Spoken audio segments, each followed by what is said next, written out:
আসসালামু আলাইকুম রহমতুল্লাহ। আসসালামু আলাইকুম রহমতুল্লাহ। কেমন আছেন প্রিয় ভাই বোন?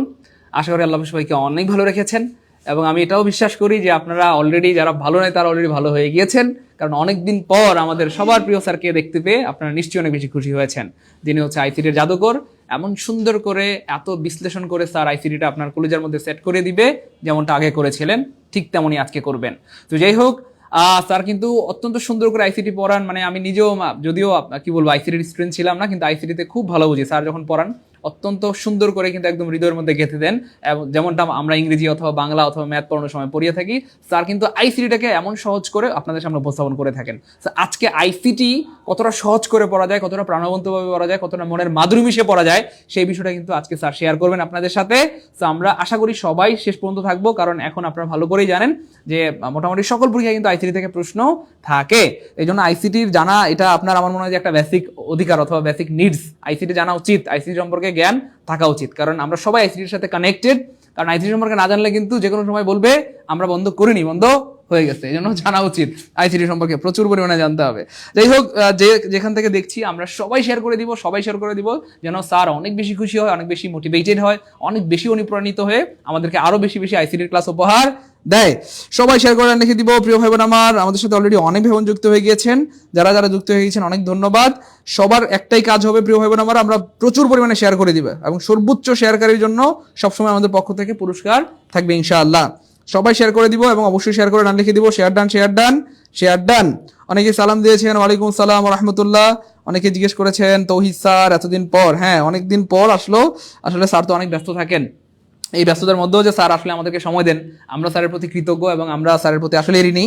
স্যারকে অনেক ধন্যবাদ। আল্লাহ সবসময় স্যারকে সুস্থ রাখেন এবং সবসময় যেন স্যার এভাবে আসলে আমাদেরকে ভালো ভালো জিনিস উপহার দিতে পারেন এবং আমাদের প্রিয় ভাই বোনদেরকে, প্রিয় স্টুডেন্টদেরকে ভালো ভালো কিছু উপহার দিতে পারেন। সেই শুভকামনা স্যারের প্রতি সবসময় থাকবে। বলেন, খুশি খুশি আজকে স্যারকে পেয়ে খুশি? গুড। অনেকদিন পর স্যার আসলো। হ্যাঁ, অনেকদিন পর স্যার আসলো। পিঙ্কি রয় স্যার অনেকদিন পর না, স্যার রেগুলার আসবে যদি আপনারা ভালোবাসা দেন। আজকের ক্লাসে সর্বোচ্চ পরিমাণ যদি রেসপন্স থাকে, সর্বোচ্চ শেয়ার হলে স্যার কিন্তু রেগুলার ক্লাস নেবেন ইনশাআল্লাহ। এবং আইসিটি থেকে যদি প্রশ্ন আসে, আশা করি আজকের পর আর কখনো মিস হবে না, যদি রেগুলার মন দিয়ে ক্লাসটা করতে পারেন। ঠিক আছে ইনশাআল্লাহ। তো আজকে শুরু থেকে শেষ পর্যন্ত আমরা ক্লাসটা করব এবং অবশ্যই নোট করব, খাতা কলম নিয়ে বলবো। স্যারের মুখ থেকে নিঃসৃত প্রত্যেকটা কথা পারলে লিখে ফেলবো, কারণ স্যারের মুখ থেকে যে কথাগুলো বের হবে প্রত্যেকটা কথাই কিন্তু ইম্পর্টেন্ট। আর যেভাবে স্যার প্রত্যেকটা অপশন ব্যাখ্যা করে করে পড়ান, একটা প্রশ্ন মানে একটা প্রশ্ন নয়, একটা প্রশ্ন মানে যেন প্রায় 10টা-15টা প্রশ্ন পড়া হয়ে যাবে ইনশাআল্লাহ। এই জন্য ভাই অবশ্যই খাতা কলম নিয়ে বলবো এবং অবশ্যই নোট করবো এবং অবশ্যই কি করবো, নোট করবো। প্রিয় স্যারের মুখে কিছু শুনতে চাই। হ্যাঁ, শোনেন, কোনো সমস্যা নেই, আমার কোনো আপত্তি নেই। আচ্ছা, প্রিয় স্যার। আসসালামু আলাইকুম, সবাইকে আমাদের আজকের ক্লাসে স্বাগত জানাচ্ছি। তো এর আগে আমরা যে ক্লাসগুলো নিয়েছিলাম সেখানে মূলত বিসিএস এর কোশ্চেনগুলোকে আমরা টার্গেট করেছিলাম।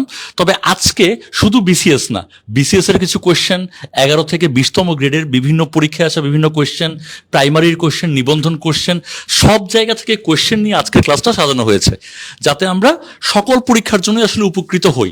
এবং দেখতেই পাচ্ছেন বিসিএস এবং অন্যান্য পরীক্ষায় আসা গুরুত্বপূর্ণ প্রশ্নের সমাধান পর্ব 1। তার মানে আজকে ক্লাসটার ধারাবাহিকতা শুরু হচ্ছে। আমরা এইভাবে আশা করি মোটামুটি 10টা ক্লাস আমরা নিব, যাতে আমরা বিগত অন্তত 5 বছরের সকল কোয়েশ্চেন সলভ করে ফেলতে পারি। শুধু বিসিএস না, সকল পরীক্ষার সকল কোয়েশ্চেন যাতে আমরা সলভ করে ফেলতে পারি। তো আমরা আজকে টার্গেট করেছি, যেহেতু আজকে আমাদের আসলে পর্ব 1, আমাদের আজকের টার্গেট আমরা 30টা কোয়েশ্চেন সলভ করব।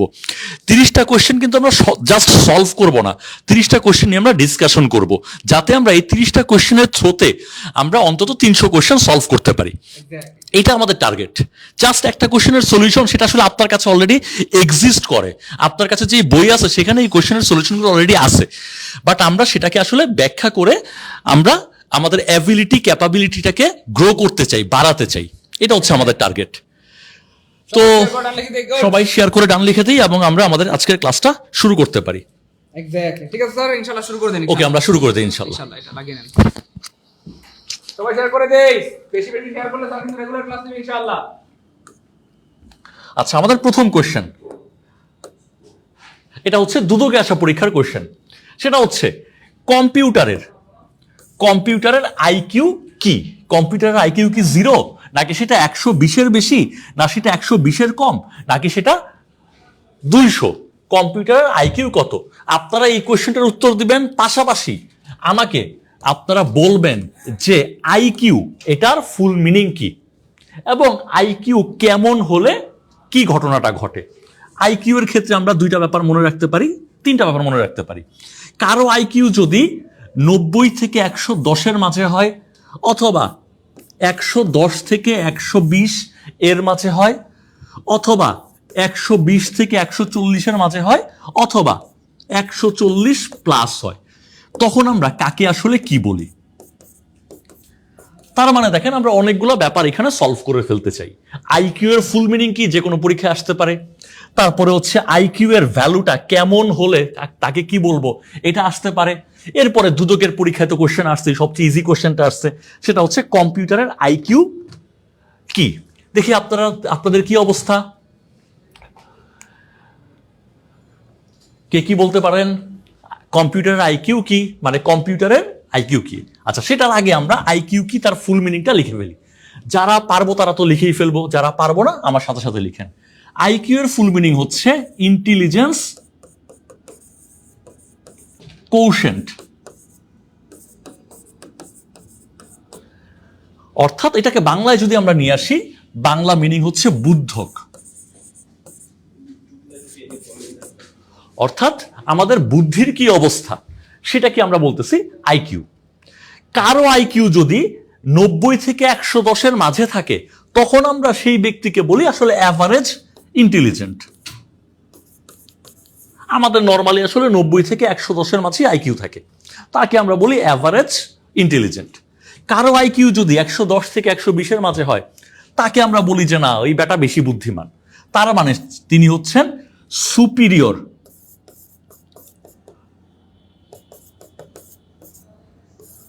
Superior intelligence. কারো আইকিউ যদি 120 থেকে 140-এর মাঝে হয়, তাকে আমরা বলবো ভেরি সুপিরিয়র ইন্টেলিজেন্স। আর যদি 140-এর বেশি হয়, তাকে আমরা বলবো জিনিয়াস। 140-এর বেশি হলেই আমরা তাকে জিনিয়াস বলবো। এখন কোয়েশ্চেন হচ্ছে যে কম্পিউটার সে আসলে কি জিনিয়াস নাকি সে অ্যাভারেজ, তার আইকিউটা কত? এটার আনসার আপনারা কে কি দিচ্ছেন? হ্যাঁ, ওকে, সবার উত্তর সঠিক হচ্ছে। ওকে, এখন আমরা জানি কম্পিউটারের এই যে বুদ্ধঙ্ক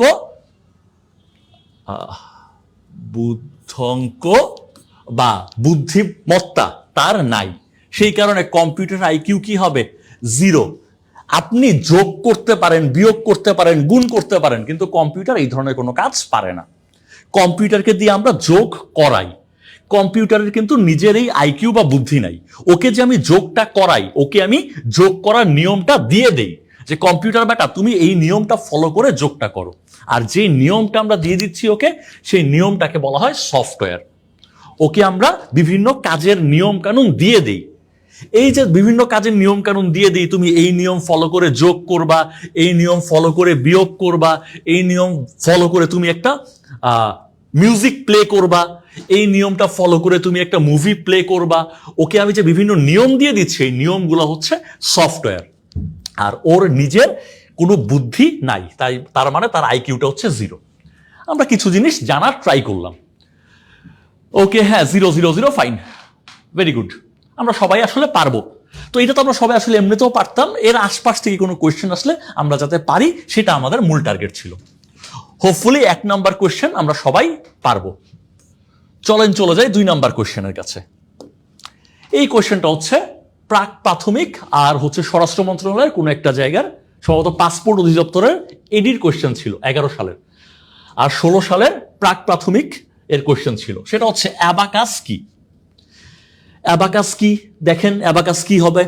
এটা কি হাঁস মুরগির ভাইরাসজনিত কোনো রোগ, নাকি এটা সুমিষ্ট ফল, নাকি এটা গণনা যন্ত্র, নাকি এটা ল্যাটিন আমেরিকার একটা ক্ষুদ্র দেশ? এটা কি হবে? এছাড়া আমাকে একটু বলতে পারেন আপনারা ল্যাটিন আমেরিকার অধিকাংশ দেশের ভাষা কি, এটা আমাকে একটু বলতে পারেন।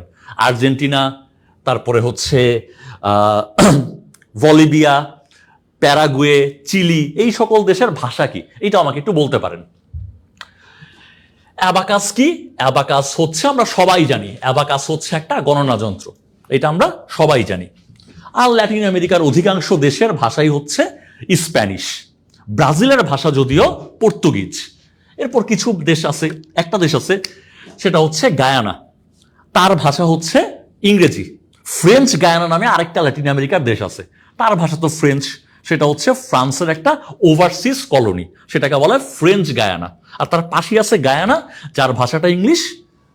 আর বাকি মোটামুটি ব্রাজিল ছাড়া বাকি সবগুলো দেশের ভাষা হচ্ছে স্প্যানিশ। আচ্ছা, এখন অ্যাবাকাসটা কি? গণনা যন্ত্র আমরা সবাই আসলে খুব ভালো পারি, কিন্তু এখান থেকে আর ডান বাম থেকে কোশ্চেন আসতে পারে। সেটা আসতে পারে যে অ্যাবাকাস এই যন্ত্রটা চায়নাতে কি নামে ডাকা হতো? অ্যাবাকাস যন্ত্রটাকে চায়নাতে কি নামে ডাকা হতো বা জাপানে কি নামে ডাকা হতো? এরকম কিছু কোশ্চেন আসতে পারে। চায়নাতে এই অ্যাবাকাসকে ডাকা হতো সরোবান নামে, আর এই জাপানে অ্যাবাকাসকে ডাকা হতো সোয়ানপান নামে। সোয়ানপান নামে ডাকা হতো। এবং এই অ্যাবাকাসই কিন্তু প্রথম গণনা যন্ত্র, বিশ্বের প্রথম গণনা যন্ত্র হচ্ছে অ্যাবাকাস। খ্রিস্টপূর্ব 3000 সালে এই অ্যাবাকাসটার উৎপত্তি। হ্যাঁ, মেহেদী হাসান সরবান বলছেন সঠিক উত্তর। তো যারা সঠিক উত্তর দিচ্ছেন সবাইকে অসংখ্য ধন্যবাদ। রংপুর থেকে ইয়াকুব মন্ডল যুক্ত হয়েছেন, আপনাকে যুক্ত হওয়ার জন্য ধন্যবাদ। ইনশাল্লাহ আগামী শুক্রবার এবং শনিবার রংপুরে দেখা হবে। ইউটিউবে যারা যুক্ত হয়েছেন সবাইকে অসংখ্য ধন্যবাদ। হ্যাঁ, রাইট। তাহলে আমরা অ্যাবাকাস থেকে কিছু জিনিস দেখলাম।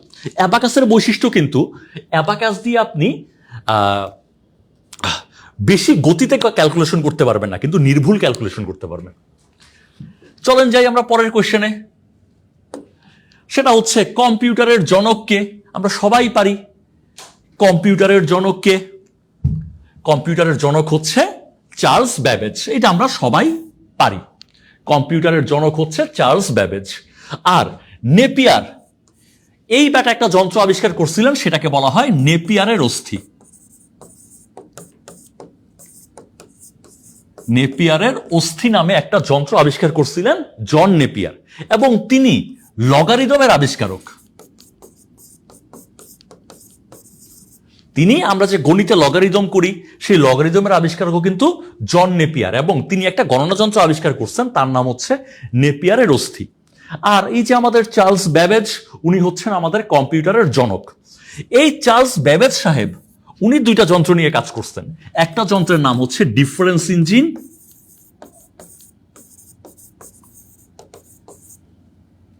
সেটা হচ্ছে 1822 সালে উনি এই যন্ত্রটা আবিষ্কার করছেন। এবং আরেকটা যন্ত্রের ডিজাইন করছেন, আবিষ্কার করা সম্ভব হয় নাই, ডিজাইন করছেন। সেই যন্ত্রটার নাম হচ্ছে অ্যানালাইটিক্যাল ইঞ্জিন। এটা হচ্ছে 1833 সালে। সাল ইম্পর্টেন্ট না, জাস্ট আপনাকে জিজ্ঞেস করতে পারে ডিফারেন্স ইঞ্জিনের আবিষ্কারক কে? Charles Babbage. অ্যানালাইটিক্যাল ইঞ্জিনের ডিজাইন কে করছেন? তার আনসারও চার্লস ব্যাবেজ। এবং এই দুইটা জিনিস নিয়ে কাজ করার কারণে উনাকে বলা হয় কম্পিউটারের জনক। তারপর হচ্ছে প্যাসকেলের নাম আপনি দেখতে পাচ্ছেন। এই প্যাসকেল কিন্তু প্রথম যান্ত্রিক গণনাকারী যন্ত্রের আবিষ্কারক। প্রথম গণনাকারী যন্ত্র কোনটা? এই যে আমরা একটু আগে দেখছি, প্রথম গণনাকারী যন্ত্র কোনটা ছিল? অ্যাবাকাস ছিল। কিন্তু প্রথম মেকানিক্যাল বা যান্ত্রিক গণনাকারী যন্ত্র কিন্তু এই প্যাসকেলের আবিষ্কৃত, যার নাম হচ্ছে প্যাসকেলিন। আমরা একটু লিখে রাখি, প্রথম যান্ত্রিক গণনাকারী যন্ত্র যার নাম ছিল প্যাসকেলিন। একটু ইংলিশে লিখি, বাংলা নামটা কেমন জানি হয়, প্যাসকেলিন। এই যন্ত্রটার আবিষ্কারক হচ্ছেন ব্লেইস প্যাসকেল। আর যারা সায়েন্সে পড়ছেন তারা জানেন আবদ্ধ তরলের চাপ সংক্রান্ত একটা সূত্র আছে কিন্তু প্যাসকেলের সূত্র। এইটার সালটা হচ্ছে 1642। তাহলে প্রথম যান্ত্রিক গণনাকারী যন্ত্রের নাম হচ্ছে প্যাসকেলিন, যেটা আবিষ্কার করছেন ব্লেইস প্যাসকেল। এবং এই ব্লেইস প্যাসকেলকে সম্মান করে একটা প্রোগ্রামিং ল্যাঙ্গুয়েজ তৈরি করা হয়েছে। সেই প্রোগ্রামিং ল্যাঙ্গুয়েজের নাম হচ্ছে প্যাসকেল। একটা প্রোগ্রামিং ল্যাঙ্গুয়েজের নামও হচ্ছে প্যাসকেল। ওকে, তো আমাদের এটা মোটামুটি জানলেই হচ্ছে। আমাদের কম্পিউটারের জনক হচ্ছে চার্লস ব্যাবেজ, ডিফারেন্স ইঞ্জিনের আবিষ্কারক, পাশাপাশি অ্যানালাইটিক্যাল ইঞ্জিনেরও ডিজাইনার। এই যে আপনি দেখতে পাচ্ছেন অ্যানালাইটিক্যাল ইঞ্জিন, এই ইঞ্জিনটাতে প্রথম প্রোগ্রাম বা সফটওয়্যার নিয়ে চিন্তা করা হয় যে এই অ্যানালাইটিক্যাল ইঞ্জিন, তাকে আমরা বিভিন্ন কাজের নিয়ম প্রদান করব। কোন কাজ কিভাবে করতে হয় সেই নিয়মগুলো আমরা এই যন্ত্রের ভেতরে দিব। এই যে বিভিন্ন কাজের নিয়ম, তাদেরকে বলা হয় প্রোগ্রাম বা সফটওয়্যার। তাদেরকে বলা হয় প্রোগ্রাম বা সফটওয়্যার। তাহলে পৃথিবীতে প্রথম কোন যন্ত্রে প্রোগ্রাম বা সফটওয়্যার দেওয়ার প্ল্যান করা হয়, সেই ডিভাইসের নাম হচ্ছে অ্যানালাইটিক্যাল ইঞ্জিন। আর এই অ্যানালাইটিক্যাল ইঞ্জিনে প্রোগ্রাম বা সফটওয়্যার দেওয়ার প্ল্যানটা যে করছেন, সে আর কেউ না, আমাদের এই চার্লস ব্যাবেজেরই গার্লফ্রেন্ড, এবং তার নাম ছিল অ্যাডা অগাস্টা। তার নাম হচ্ছে অ্যাডা অগাস্টা, এবং এই অ্যাডা অগাস্টাই পৃথিবীর প্রথম প্রোগ্রামার। আপনাকে কোশ্চেন করতে পারে পৃথিবীর প্রথম প্রোগ্রামারকে, আপনি আনসার দিবেন অ্যাডা অগাস্টা। এবং উনি সেই প্রোগ্রামের প্ল্যানিংটা, প্রোগ্রামটা কি? প্রোগ্রাম হচ্ছে বিভিন্ন কাজের নিয়ম। আপনি অ্যানালিটিক্যাল ইঞ্জিন, এই ইঞ্জিন দিয়ে যোগ করতে চাইবেন, যোগ করার নিয়মটা ওকে দিয়ে দিতে হবে।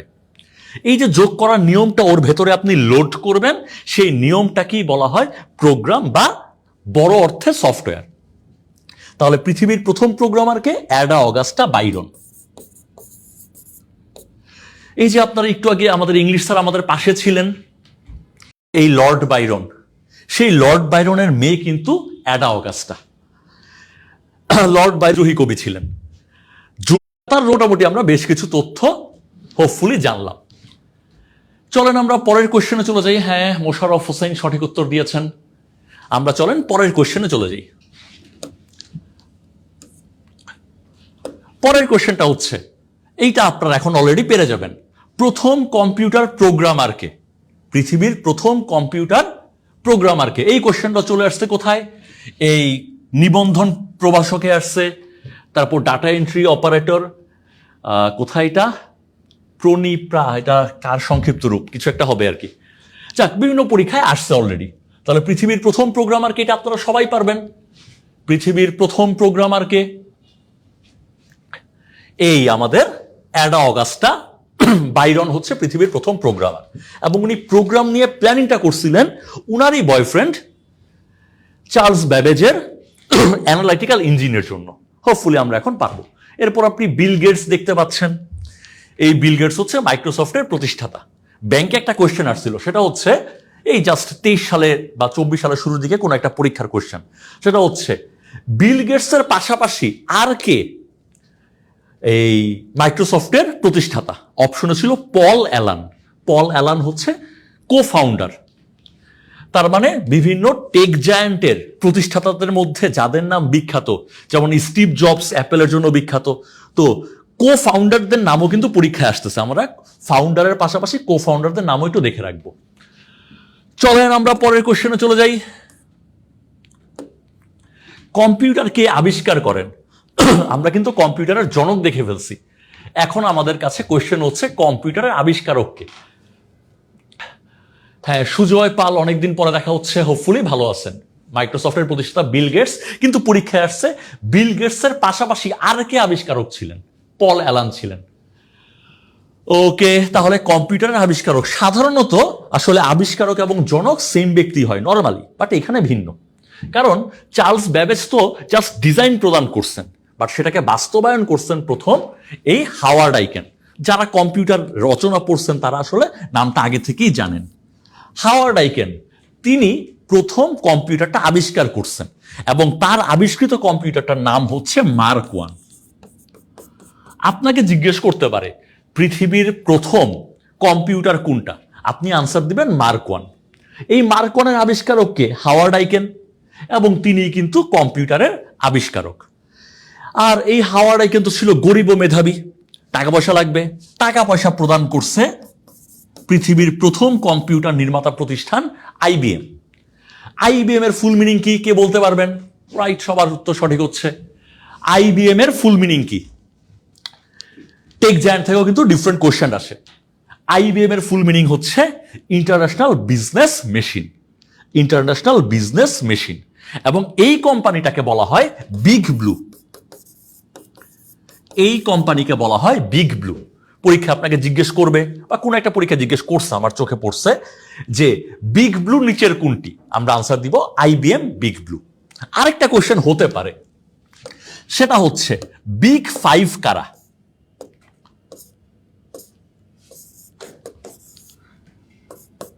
টেকনোলজির ক্ষেত্রে কাদেরকে বিগ 5 বলা হয়?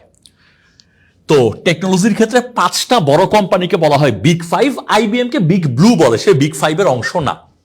তো বিগ 5 এর ভেতরে থাকবে 2টা A, 2টা M, 1টা G, এই 5টা কোম্পানি।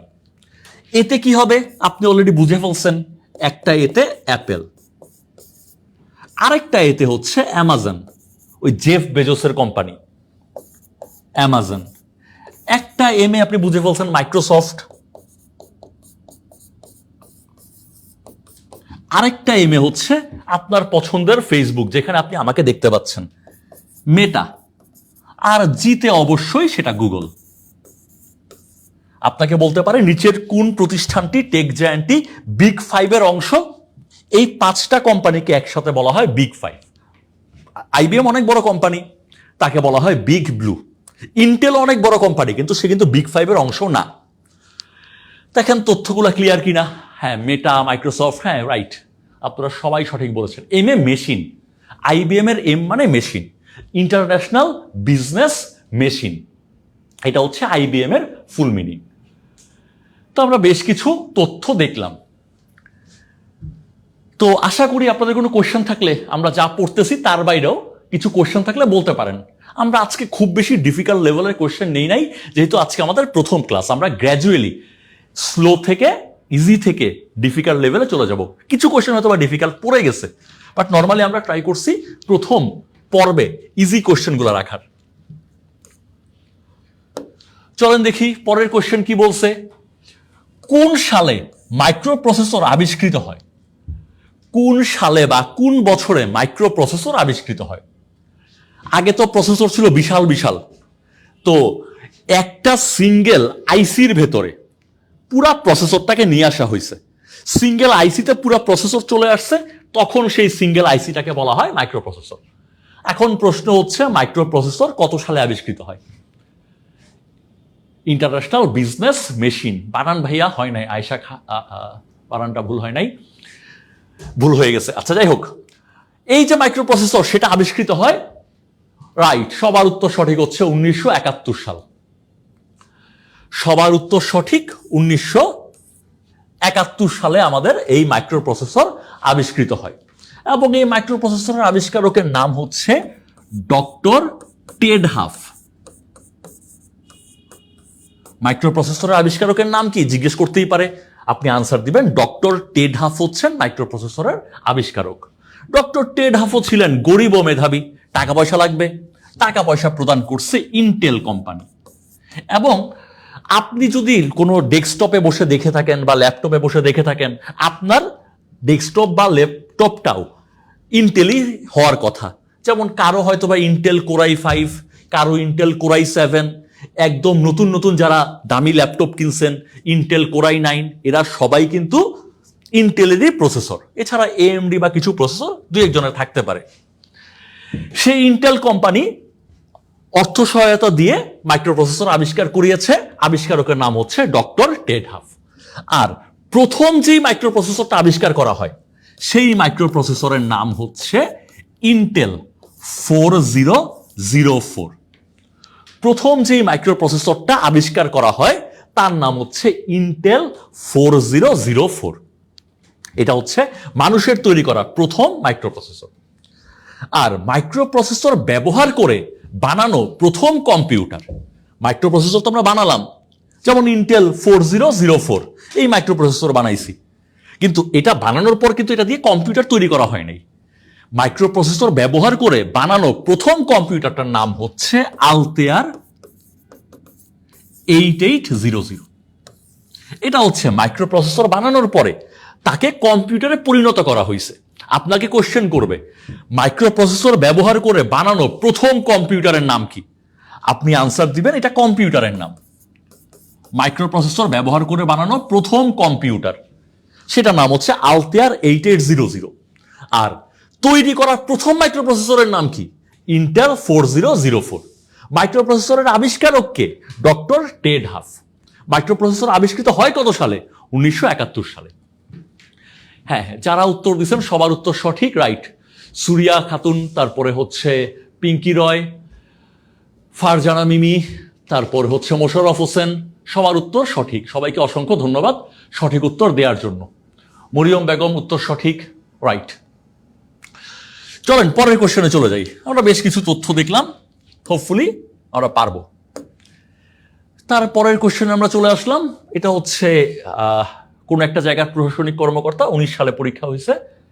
তারপরে সহকারী পরিচালক, টেলিভিশন এবং বেতার প্রকৌশলী প্রশিক্ষণ কেন্দ্রের।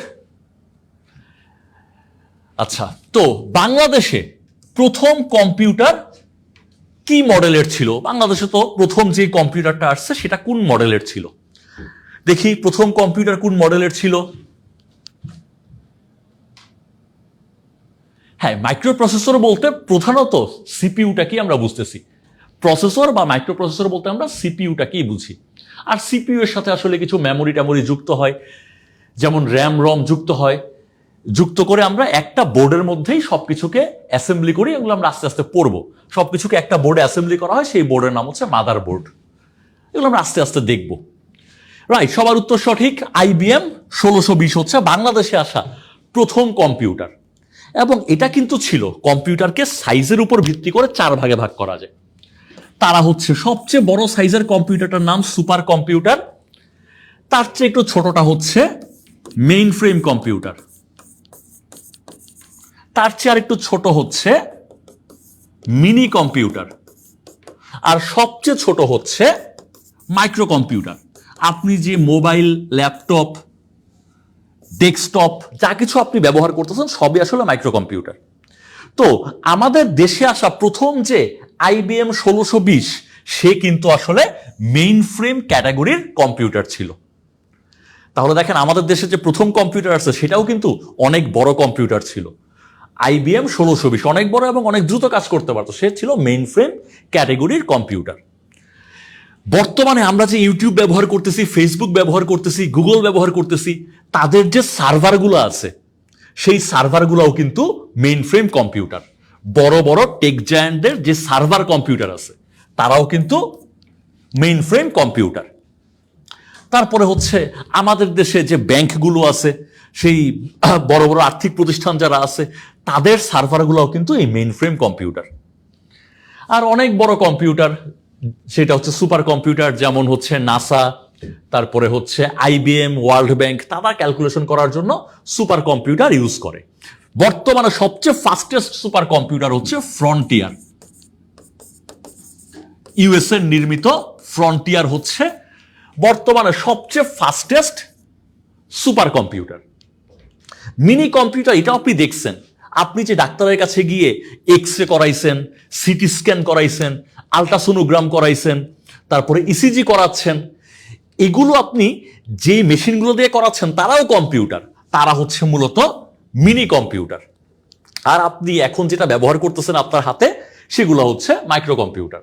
তাহলে আমাদের দেশে আসা প্রথম কম্পিউটার IBM 1620 ছিল মূলত মেইন ফ্রেম কম্পিউটার। এবং সেটা আসছিল কোথায়? সেটা আসছে ঢাকা আণবিক শক্তি কমিশনে 1964 সালে। ঢাকা আণবিক শক্তি কমিশনে এই IBM 1620 মডেলের কম্পিউটারটা আছে। বর্তমানে অবশ্য ঢাকা আণবিক শক্তি কমিশন আমরা বলি না, বর্তমানে নাম হয়ে গেছে বাংলাদেশ পরমাণু শক্তি কমিশন। বাট ওই তৎকালীন 1964 সালে পাকিস্তান আমলে নাম ছিল ঢাকা আণবিক শক্তি কমিশন। বর্তমানে বাংলাদেশ পরমাণু শক্তি কমিশন নামে আমরা ওই প্রতিষ্ঠানটাকে চিনি। তো আমরা বেশ কিছু তথ্য দেখলাম। আপনাদের যদি এর বাইরে কোনো কোয়েশ্চেন থাকে সেটা কিন্তু, আচ্ছা, প্রথম সুপার কম্পিউটার কিন্তু ভাই ফ্রন্টিয়ার না, এটা হলো ফাস্টেস্ট। বর্তমানে এটা অবশ্য চেঞ্জ হয়ে যাবে। আজকে ফ্রন্টিয়ার সবচেয়ে ফাস্টেস্ট সুপার কম্পিউটার, কালকে আরেকটা আবিষ্কার হবে। আর প্রথম সুপার কম্পিউটার কোনটা যদি জিজ্ঞেস করে, এই তথ্যগুলো দিতেই পারি বা পরীক্ষায় আসতেই পারে। প্রথম সুপার কম্পিউটারের নাম হচ্ছে CDC 6600। এই বাটা হচ্ছে প্রথম সুপার কম্পিউটার। সেইমুর ক্রে হচ্ছেন সুপার কম্পিউটারের জনক। সেইমুর ক্রে, নামটাও লিখে দেই, আসতেই পারে পরীক্ষায়। সুপার কম্পিউটারের জনককে, আনসারটা হচ্ছে সেইমুর ক্রে। আর প্রথম সুপার কম্পিউটারের নাম সিডিসি 6600। তারপরে আরো যদি লিখি, জায়গা হবে কিনা, লিখে দেই মেইন ফ্রেম কম্পিউটার। প্রথম মেইন ফ্রেম কম্পিউটারটা হচ্ছে মার্ক 1। তার মানে পৃথিবীতে প্রথম যে কম্পিউটার আবিষ্কার করা হয়েছে, পৃথিবীর প্রথম যে কম্পিউটার, সে ছিল মেইন ফ্রেম ক্যাটেগরির। এবং এটার আবিষ্কারক হচ্ছেন জিন আমদাহল নামে এক ব্যক্তি। আবিষ্কারক তো হাওয়ার্ড আইকেন। কিন্তু এটা যে মেইন ফ্রেম ক্যাটেগরির কম্পিউটার, সেটাকে নির্ধারণ করে দিচ্ছেন জেন আমদাহল। এই জন্য আপনাকে যদি জিজ্ঞেস করে মেইন ফ্রেম কম্পিউটারের ফাদারকে, আনসারটা হবে জেন আমদাহল। এবং প্রথম মেইন ফ্রেম কম্পিউটার কোনটা, সেটা হচ্ছে মার্ক 1। এরপর যদি আপনাকে জিজ্ঞেস করে মিনি কম্পিউটারের জনককে, এটাও বেশ কয়েকবার পরীক্ষা আসছে, মিনিটা, এটা পরীক্ষা আসা, আর এগুলো ভবিষ্যতে আসতে পারে বলে লিখলাম। আর মিনি কম্পিউটারের জনককে, এটা আপনি জব সলিউশন খুঁজলে পাবেন। মিনি কম্পিউটারের জনক হচ্ছে কেনিথ হেনরি উলসেন। উনি হচ্ছেন মিনি কম্পিউটারের জনক। আর প্রথম মিনি কম্পিউটার হচ্ছে পিডিপি 1। পিডিপি 1 হচ্ছে প্রথম মিনি কম্পিউটার। আর মাইক্রো কম্পিউটারের জনককে যদি জিজ্ঞেস করে আপনাকে, আপনি বলবেন এডওয়ার্ড রবার্ট। উনি হচ্ছেন প্রথম মাইক্রো কম্পিউটারের জনক। আর প্রথম মাইক্রো কম্পিউটার কোনটা যদি জিজ্ঞেস করে, তার নাম হচ্ছে সেই আলতেয়ার 8800। তার মানে মাইক্রো প্রসেসর ব্যবহার করে আপনি যখনই কম্পিউটার বানানো শুরু করছেন, তখনই কম্পিউটার হয়ে গেছে মাইক্রো কম্পিউটার। তাহলে মাইক্রো প্রসেসর ব্যবহার করে বানানো প্রথম কম্পিউটারও আলতেয়ার 8800, আবার প্রথম মাইক্রো কম্পিউটারও আলতেয়ার 8800। এবং এই আলতেয়ার 8800কে মাইক্রো কম্পিউটার হিসাবে চিহ্নিত করছেন এই এডওয়ার্ড রবার্ট।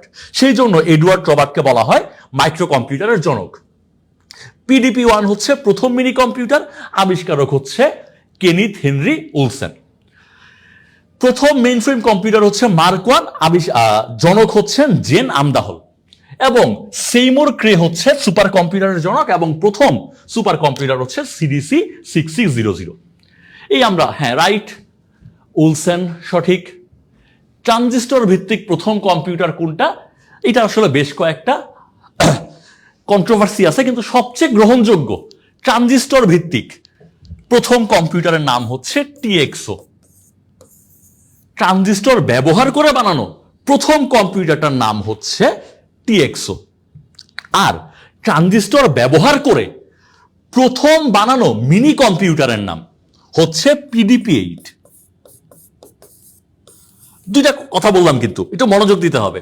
ট্রানজিস্টর ব্যবহার করে প্রথম যেই কম্পিউটার বানানো হয়েছে, তার নাম হচ্ছে টিএক্সও।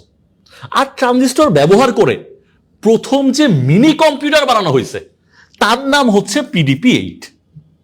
ট্রানজিস্টর ব্যবহার করে ফার্স্ট যে কম্পিউটার বানাইছে, তার নাম টিএক্সও। আর ট্রানজিস্টর ব্যবহার করে প্রথম যে মিনি কম্পিউটার বানানো হয়েছে, তার নাম PDP 8। Hopefully clear? Okay, right, Zakia জান্নাতের উত্তর সঠিক। Mini computer Kenneth Henry Olsen, right. Okay, চলেন তাহলে আমরা পরের কোশ্চেনে চলে যাই। আমরা মোটামুটি বেশ কিছু তথ্য দেখলাম, আশা করি এগুলো আমাদের কাজে লাগবে।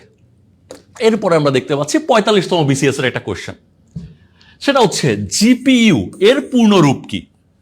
এটা আশা করি আপনারা সবাই পারবেন। আচ্ছা, কোন সালে দেশে আসে? রাইট, সঠিক উত্তর দিয়েছেন। 1964 সালে বাংলাদেশে প্রথম আসে। আচ্ছা, লিজা বলছেন এতগুলো নাম কিভাবে মনে রাখবো? আপনার তো আজকে মনে থাকবে না, একটু প্র্যাকটিস করতে করতে আস্তে আস্তে মনে হয়ে যাবে, তাই না? একদিনে তো সব মনে থাকবে না, একটু প্র্যাকটিস করতে হবে। তারপরের কোশ্চেন, জিপিইউ এর পূর্ণরূপ কি? 45তম বিসিএস এর কোশ্চেন। আচ্ছা, এটার পূর্ণরূপ হচ্ছে গ্রাফিক্স প্রসেসিং ইউনিট। জিপিইউ এর পূর্ণরূপ হচ্ছে গ্রাফিক্স প্রসেসিং ইউনিট। এটা হচ্ছে মেইনলি একটা হার্ডওয়্যার, এবং এই হার্ডওয়্যারটা আমাদের গ্রাফিক্স কোয়ালিটি ভালো করে। আপনি যদি গ্রাফিক্সে কাজ করতে চান, ভিডিও এডিটিং করতে চান, ছবি এডিট করতে চান, তখন আপনার প্রয়োজন হবে এই গ্রাফিক্স প্রসেসিং ইউনিট নামের হার্ডওয়্যারটা। এবং এই গ্রাফিক্স প্রসেসিং ইউনিটের মাধ্যমে কিন্তু আপনি ক্রিপ্টোকারেন্সি মাইনিংও করতে পারেন। হ্যাঁ, সঠিক উত্তর।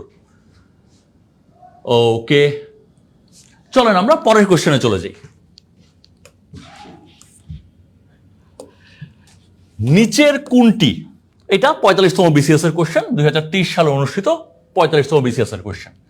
এটা হয়তো বা একটু ডিফিকাল্ট লেভেলের, আমরা কম্পিউটারের ফুল আর্কিটেকচারটা না দেখলে বোঝাটা একটু টাফ। নিচের কোনটি এএলইউ মানে অ্যারিথমেটিক লজিক ইউনিট এর আউটপুট রাখার জন্য ব্যবহৃত হয়? আচ্ছা, আমরা একটু দেখি। এই যে একটু আগে আমরা মাইক্রো প্রসেসরের কথা বলতেছিলাম না, এই আমাদের মাইক্রো প্রসেসর বা শুধু প্রসেসর বা শুধু সিপিইউ একই কথা। মাইক্রো প্রসেসর সাইজ ছোট বলে মাইক্রো প্রসেসর বলতেছি, আসলে সে প্রসেসর, এবং সে তো আসলে সেন্ট্রাল প্রসেসরই, সেই জন্য এটাকে আপনি প্রসেসর বলেন, মাইক্রো প্রসেসর বলেন, সিপিইউ বলেন, জিনিসটা একই। আমাদের এই মাইক্রো প্রসেসরের 3টা অংশ। প্রথম অংশের নাম অ্যারিথমেটিক লজিক ইউনিট, তার মানে সে গাণিতিক এবং যৌক্তিক কাজ করে। গাণিতিক কাজ কেমন? 5-এর সাথে 7 যোগ করতে হবে, এই যোগ করার কাজটা সে করবে। সে লজিক্যাল কাজ করবে, যেমন ধরেন একটা লজিক্যাল কাজ হতে পারে যে আপনার একটা মিউজিক, এই আউটপুটটা নিশ্চয়ই আপনি প্রিন্টারে পাঠাবেন না, এই মিউজিকের আউটপুটটা আপনি মাইক্রোফোনে পাঠাবেন। মাইক্রোফোনে পাঠাবেন না, আপনি পাঠাবেন স্পিকারে। আপনি নিশ্চয়ই মিউজিকের আউটপুটটা আর কি বলা যায়, মাউসে পাঠাবেন না। এই যে লজিক্যাল কাজ, সেটাও কে করবে? Arithmetic logic unit. সে আমাদের এই সিপিইউ বা প্রসেসরের ভাইটাল অংশ। এরপরে কোথাও কোনো ভুলভ্রান্তি হলে সেটা ধরায় দিবে কন্ট্রোল ইউনিট। আর বিভিন্ন তথ্য উপাত্ত জমা রাখার জন্য থাকবে হচ্ছে রেজিস্টার। বিভিন্ন তথ্য উপাত্ত রাখার জন্য আমার সিপিইউ এর যে পার্সোনাল মেমোরি, সেই সিপিইউ এর পার্সোনাল মেমোরির নাম কি? রেজিস্টার। তাহলে দেখেন এএলইউ এর আউটপুটটা রাখবে কোথায়? এএলইউ এর আউটপুটটা রাখবে সিপিইউ এর পার্সোনাল মেমোরি, সেই মেমোরির নাম কি? রেজিস্টার, যেটা কিনা পৃথিবীর সবচেয়ে ফাস্ট মেমোরি। মানুষ তো অনেক অনেক মেমোরি বানাইছে, আপনার পকেটে আছে মেমোরি কার্ড, তারপরে হচ্ছে আপনার কম্পিউটারে আছে র্যাম, আপনার কম্পিউটারে আছে রম। এই যে আপনার কাছে যত রকমের মেমোরি আছে, সবচেয়ে ফাস্ট মেমোরি, সবচেয়ে দ্রুতগতির মেমোরি হচ্ছে আপনার কম্পিউটারের যে সিপিইউ বা প্রসেসর আছে, সেখানে থাকা রেজিস্টার হচ্ছে সবচেয়ে দ্রুতগতির মেমোরি। তো এই যে এএলইউ, তার আউটপুটটা কোথায় রাখবে? এএলইউ সিপিইউ এর অংশ, এএলইউ এর আউটপুট রাখবে কি? সিপিইউ এর মেমোরিতে। সিপিইউ এর মেমোরির নাম কি? রেজিস্টার। তাহলে এএলইউ এর আউটপুট রাখা হবে কোথায়? এএলইউ এর আউটপুট রাখা হবে রেজিস্টার।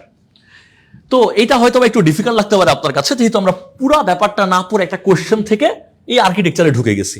তারপর যতটুকু বোঝা যায়, এরপর আমরা কিছু অপশন দেখতেছি। রেজিস্টার তো আমাদের রাইট অপশন। রম একটা মেমোরি, রমের ফুল মিনিং আপনি খুব ভালোই জানেন। রমের ফুল মিনিং হচ্ছে রিড অনলি মেমোরি। আপনার কম্পিউটারের মহাগুরুত্বপূর্ণ যে সফটওয়্যারগুলো আছে, সেটাকে আপনি রেখে দেন রমের ভেতরে। রমে কিন্তু আমরা যেই সেই জিনিস নর্মালি রাখি না, মহাগুরুত্বপূর্ণ সফটওয়্যারগুলোকে আমরা রমে রেখে দিই। এবং সেই রমে আমরা যেই সফটওয়্যারগুলোকে রাখি তাদেরকে বলা হয় ফার্মওয়্যার। রমে রেখে দেওয়া, রমে স্থায়ীভাবে রেখে দেওয়া মহাগুরুত্বপূর্ণ সফটওয়্যারগুলোকে বলা হয় ফার্মওয়্যার। 38তম বিসিএস এর কোশ্চেন, আমার যতটুকু মনে পড়ে 38তম বিসিএস এ এই কোশ্চেনটা আসছিল। রমে রেখে দেওয়া মহাগুরুত্বপূর্ণ সফটওয়্যারগুলোকে কি নামে ডাকা হয়? আনসার হচ্ছে ফার্মওয়্যার। আচ্ছা, এরপরে যে ফ্ল্যাগ দেখতেছেন না, ফ্ল্যাগ কি জিনিস? এটা কি পতাকা নিয়ে আপনি ঘুরে বেড়াবেন সেই ফ্ল্যাগ? না, এটা হচ্ছে এই যে আমাদের রেজিস্টার আছে না, রেজিস্টারের একটা অংশের নাম হচ্ছে ফ্ল্যাগ। আর আউটপুট ইউনিট তো মিউজিক বাজাবে, ভিডিও দেখাবে, ছাড়া তো আর জিনিসপত্র রাখবে না, মানে এটা আনসার না। আর ফ্ল্যাগ হচ্ছে রেজিস্টারের ভেতরের একটা অংশের নাম। তো এই যে এএলইউ এর আউটপুট, সেটা কিন্তু রেজিস্টারের ভেতরে যে ফ্ল্যাগ আছে সেখানে আমরা রাখি না। এএলইউ এর আউটপুটটা রেজিস্টারের ভেতরে আরেকটা অংশ আছে, তার নাম হচ্ছে অ্যাকুমুলেটর। সেই অ্যাকুমুলেটরের মধ্যে রাখা হয়। তাহলে ফ্ল্যাগও আসলে রেজিস্টারের ভেতরেই আছে, কিন্তু সেখানে আমরা অ্যারিথমেটিক লজিক ইউনিটের আউটপুট রাখি না। কোথায় রাখি? রেজিস্টারের ভেতরে যে অ্যাকুমুলেটর থাকে সেইখানে আমরা রাখি। অ্যাকুমুলেটর তো অপশনে নাই, তাই রেজিস্টার আমাদের সবচেয়ে ভালো আনসার। আমরা অনেক কিছু আসলে বোঝার ট্রাই করলাম, কতটুকু বুঝছেন আসলে জানি না, হয়তো বা মূল ক্লাসে আস্তে আস্তে বুঝবেন, কারণ অনেক জিনিস স্কিপ করে জাস্ট এই কোশ্চেনটাকে ফোকাস করার জন্য আমাদের আর্কিটেকচারে যা লাগে সেটা বলার চেষ্টা করছি। চলেন দেখি আমরা আরেকবার একটু রিভাইজ করি। আমার এএলইউ এর কথাটা যেহেতু আসছে, আমাকে এএলইউ কি বুঝতে হবে। আমার যে প্রসেসর আছে বা যে সিপিইউ আছে, সেই সিপিইউ এর তিনটা অংশ, একটা অংশের নাম অ্যারিথমেটিক লজিক ইউনিট। সে হচ্ছে মূলত কর্মী, সে গাণিতিক কাজ করে, সে যৌক্তিক লজিক্যাল কাজ করে। কন্ট্রোল ইউনিট কি করে, কোথাও ভুলভ্রান্তি হলে ধরে, ও হচ্ছে অডিটর, ভুল হইলেও ধরে। আর রেজিস্টার হচ্ছে সিপিইউ এর পার্সোনাল মেমোরি, এবং সে হচ্ছে কম্পিউটারের ভেতরে যে রম আছে, র্যাম আছে, ক্যাশ আছে, যত রকমের মেমোরি আছে, সবচেয়ে ফাস্ট মেমোরি হচ্ছে এই সিপিইউ এর পার্সোনাল মেমোরি রেজিস্টার। এএলইউ যখন তার কাজ করে, কাজ শেষে সে আউটপুটটা রাখে কোথায়, রেজিস্টারে রাখে। কাজটা করে এএলইউ, তাকে নিয়ন্ত্রণ করে কন্ট্রোল ইউনিট। আর এএলইউ কাজ করে যা পায়, ওকে আপনি দিচ্ছেন 5 আর 7 যোগ করতে, যোগ করলে কত হলো 12। এই 12কে সে জমা রাখে রেজিস্টারে। রেজিস্টারের কোন অংশে জমা রাখে, অ্যাকুমুলেটরে জমা রাখে। তার মানে আউটপুট রাখার জন্য কোনটা ব্যবহৃত হয়, রেজিস্টার হচ্ছে পারফেক্ট আনসার। ফ্ল্যাগ কি রেজিস্টারের অংশ, সে হচ্ছে বিভিন্ন অ্যাড্রেস রাখে। এরপর হচ্ছে যে রম, রমটা কি, রম হচ্ছে মহা গুরুত্বপূর্ণ সফটওয়্যারগুলোকে রেখে দেওয়ার জন্য একটা মেমোরি। এখানে আমরা কম গুরুত্বপূর্ণ ভিএলসি প্লেয়ার, কেএম প্লেয়ার এগুলো রাখবো না। মহা গুরুত্বপূর্ণ কম্পিউটার চালু করার জন্য মহা গুরুত্বপূর্ণ একটা সফটওয়্যারের নাম হচ্ছে bias, basic input output system. এমন মহা গুরুত্বপূর্ণ সফটওয়্যারগুলো রাখার জন্য থাকবে আমাদের রম, রিড অনলি মেমোরিটা। এবং তার ভেতরে যে মহা গুরুত্বপূর্ণ সফটওয়্যার আছে, তাদেরকে আর সফটওয়্যার বলবো না, তাদেরকে যেহেতু আমরা দৃঢ়ভাবে রেখে দিব, ফার্ম ভাবে রেখে দিব, তাই এই মহাগুরুত্বপূর্ণ সফটওয়্যারগুলোকে আমরা বলবো ফার্মওয়্যার, যেটা 38তম বিসিএস এর কোশ্চেন আমার যতটুকু মেমোরিতে আছে। দেখেন ক্লিয়ার কিনা। অ্যাকুমুলেটর হচ্ছে রেজিস্টারের ভেতরের একটা অংশের নাম, যেখানে মূলত আউটপুটটা থাকে। রেজিস্টারের ভেতরের একটা অংশের নাম হচ্ছে অ্যাকুমুলেটর। আশা করি উত্তরটা পাচ্ছেন। ওকে, চলেন আমরা পরের কোশ্চেনে চলে যাই। বায়োসের ফুল মিনিংও কিন্তু পরীক্ষা আসা question, basic input output system. এটাও মহা গুরুত্বপূর্ণ সফটওয়্যার। এই বায়োস নষ্ট হয়ে গেলে কম্পিউটার চালু হবে না। চলেন পরের কোশ্চেনে যাই। এই যে উপাত্ত, উপাত্তকে ইংলিশে কি বলে, ডেটা। উপাত্ত গ্রহণ এবং নির্গমন, তার মানে উপাত্ত আমি গ্রহণ করতে চাই, আবার সেই উপাত্তকে বিভিন্ন প্রসেস করে দিয়ে দিতে চাই। উপাত্ত গ্রহণ এবং নির্গমন, গ্রহণকে আপনি বলতে পারেন ইনপুট, আর নির্গমন বাংলা করছে আর কি আউটপুট, বাংলা করে হয়তো বা কঠিনই করে ফেলছে। বাসের নাম কি, উপাত্ত বা যে কোনো তথ্য উপাত্ত তারা যেই পথে চলাচল করে সেই পথের নাম হচ্ছে বাস। কম্পিউটারে বিভিন্ন জিনিস চলাচল করতে হয়, তারা যেই পথে চলাচল করে সেই পথের নাম কি, বাস। আচ্ছা, তো আপনার কম্পিউটার সিস্টেমে 3 রকমের বাস আপনি পাবেন। অ্যাড্রেস বাস, তারপরে হচ্ছে ডেটা বাস, আর কন্ট্রোল বাস। দেখেন এই 3 ধরনের উপাত্ত চলাচল করা আমাদের দরকার। অ্যাড্রেস বাসটা কি, এই ধরেন একটু মনোযোগ দিয়ে আমরা দেখি, যদিও জাস্ট এই কোশ্চেনটা সলভ করাই টার্গেট, ফুল ব্যাপার হয়তো বা আলোচনা করব না, বাট আশা করি একটু মনোযোগ দিয়ে শুনলে বুঝতে পারবেন। অনেকে সঠিক উত্তর দিয়ে দিচ্ছেন, তাদেরকে অসংখ্য ধন্যবাদ। এই হচ্ছে আমাদের সিপিইউটা। এখন এই সিপিইউ এর সাথে আমরা মাউস লাগাচ্ছি, সিপিইউ এর সাথে আমরা কিবোর্ড লাগাচ্ছি, সিপিইউ এর সাথে আমরা প্রিন্টার লাগাচ্ছি। এখন সিপিইউ এর তো কিবোর্ড কোনটা, মাউস কোনটা, প্রিন্টার কোনটা সেটাকে চিনতে হবে। তো সে কিবোর্ড, মাউস, প্রিন্টার এরকম বিভিন্ন জিনিস তার সাথে যুক্ত।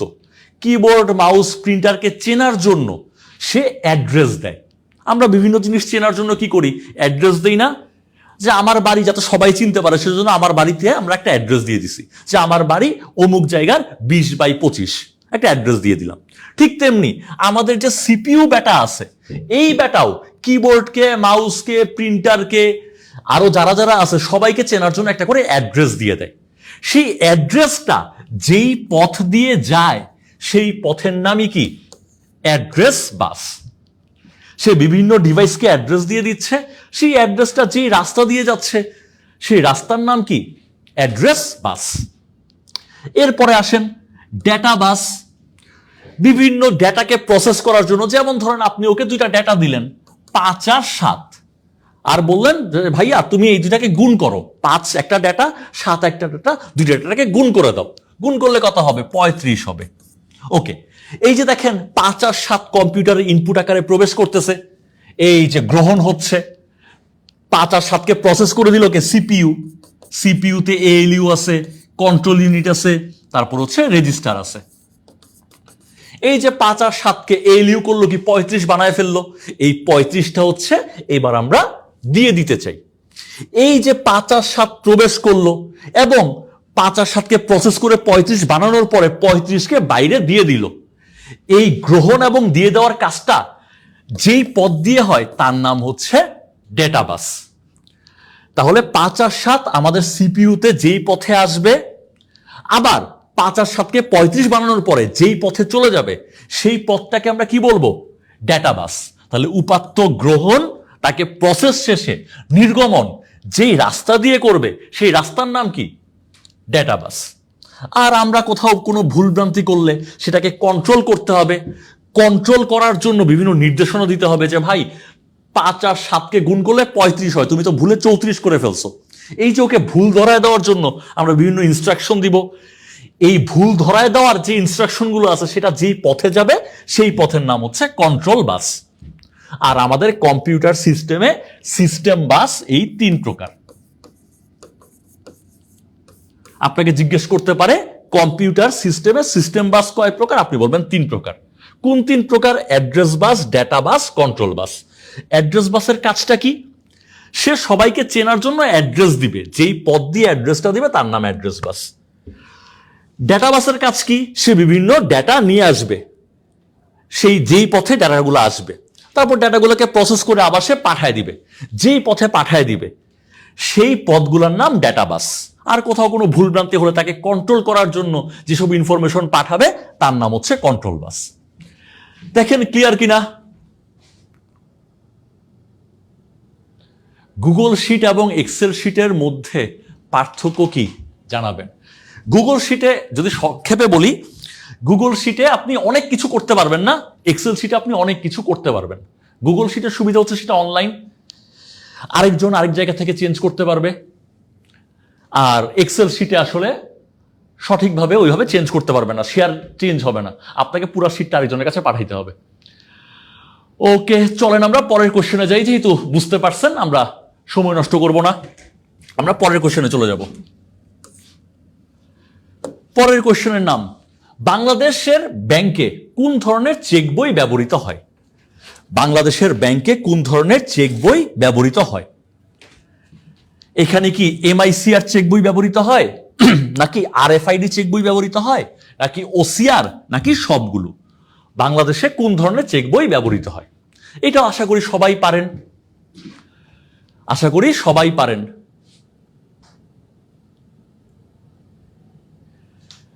কি অবস্থা দেখি? এই নাহিদা হয় নাই, কিন্তু নাহিদা না, সরি, নাদিরা হয় নাই। আচ্ছা, শামীমের হয়েছে, রাইট। আমাদের যে চেক বইগুলো আছে সেটাকে আমরা এমআইসিআর চেক বই বলি। এমআইসিআর এর ফুল মিনিং কি? Magnetic ink character reader. এই এমআইসিআর এর মাধ্যমে আমরা চেক বইগুলোকে ইউজ করি। আরএফআইডি এর ফুল মিনিং কি? এটা কিন্তু পরীক্ষা আসা কোশ্চেন। আরএফআইডি এর ফুল মিনিং কি? কোন একটা বিসিএস এ আসছে, 44 বা 43 বা 45 এর তিনটার মধ্যে কোন একটা হবে। আরএফআইডি এর পূর্ণরূপ কি? আরএফআইডি এর পূর্ণরূপ হচ্ছে রেডিও ফ্রিকোয়েন্সি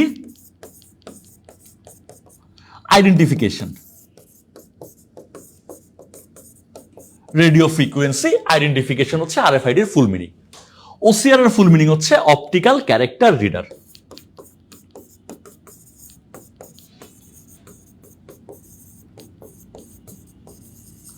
ওসিআর দিয়ে আমরা কি করি? ওসিআর দিয়ে আমরা কোন একটা জায়গায় কোনো লেখা থাকলে সেই লেখাটাকে আমরা এডিটেবল করে ফেলি। RFID দিয়ে আমরা কি করি, আমাদের যখন অনেক অনেক ডিভাইস থাকে সেখান থেকে কাঙ্ক্ষিত ডিভাইসটাকে খুঁজে নিয়ে আসি। আর MICRটা ম্যাগনেটিক ইঙ্ক দিয়ে আমরা বিভিন্ন ক্যারেক্টার ABCD কে রিড করতে পারি, যেটা ম্যাগনেটিক ইঙ্ক দিয়ে লেখা। ব্যাংকের জন্য এটা মূলত ব্যবহৃত হয়। এটা আশা করি সবাই পারবেন। হ্যাঁ, রাইট, সবাই মোটামুটি পারতেছেন। চলেন যাই পরের কোয়েশ্চেনে।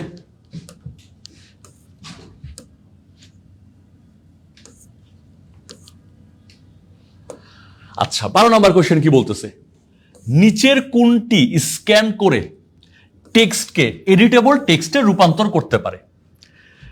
নিচের কোনটি দ্বারা স্ক্যান করলে টেক্সটকে এডিটেবল টেক্সটে পরিণত করতে পারে? ওকে, চলেন আমরা আরেকটু দেখি, আরেকটু বোঝার চেষ্টা করি। এইগুলা তো আপনি আসলে আনসার বুঝে ফেলছেন কি, বা আপনি আনসার আগে থেকেই জানেন। আমরা আরেকটু বোঝার ট্রাই করি। ধরেন আমার এরকম একটা পেজ আছে, এই পেজে এরকম একটা গাছের ছবি আছে, তারপর এখানে ধরেন ABCD লেখা আছে, এটা আমার একটা পেজে লেখা আছে। কিন্তু আমি এই জিনিসটাকে চাচ্ছি কম্পিউটারের ভেতরে নিয়ে যেতে। আপনাকে জিজ্ঞেস করলে আপনি 100% উত্তর দিতে পারেন যে এই যে আমার গাছ ABCD, এটা তো অ্যানালগ জিনিস, কম্পিউটারের ভেতরে তো অ্যানালগ জিনিস ঢুকবে না, কারণ কম্পিউটার বোঝে কি শুধুমাত্র 0 আর 1। তাহলে আমার কাছে যে একটা পেজের মধ্যে যে এরকম একটা ছবি আছে, সেই ছবিটাকে আমি কম্পিউটারের ভেতরে যদি সেভ করে রাখতে চাই, তাহলে দেখেন আমার এই অ্যানালগ ছবিটাকে ডিজিটাল অর্থাৎ 0 আর 1-এ কনভার্ট করতে হবে। কম্পিউটারের ভেতরে তো কাগজ ঢুকে যাবে না, যে আমি কাগজ ঢুকাই দিলাম সেই কাগজটা আমরা দেখতেছি, কাগজটাকেই সেভ করে রাখলাম, সেটা তো পসিবল না। তার মানে আমার এই অ্যানালগ ছবিটাকে ডিজিটাল ছবিতে পরিণত করতে হবে। তাহলে অ্যানালগ ছবিকে যদি ডিজিটাল ছবিতে পরিণত করতে বলে, তার মানে এই গাছটাকে ABCD কে 0 আর 1-এ পরিণত করতে বলে, তার জন্য যেই ডিভাইস কাজ করবে তার নাম হচ্ছে স্ক্যানার। স্ক্যানার কি করবে? এই অ্যানালগ ছবিটাকে ডিজিটাল ছবি বানাবে।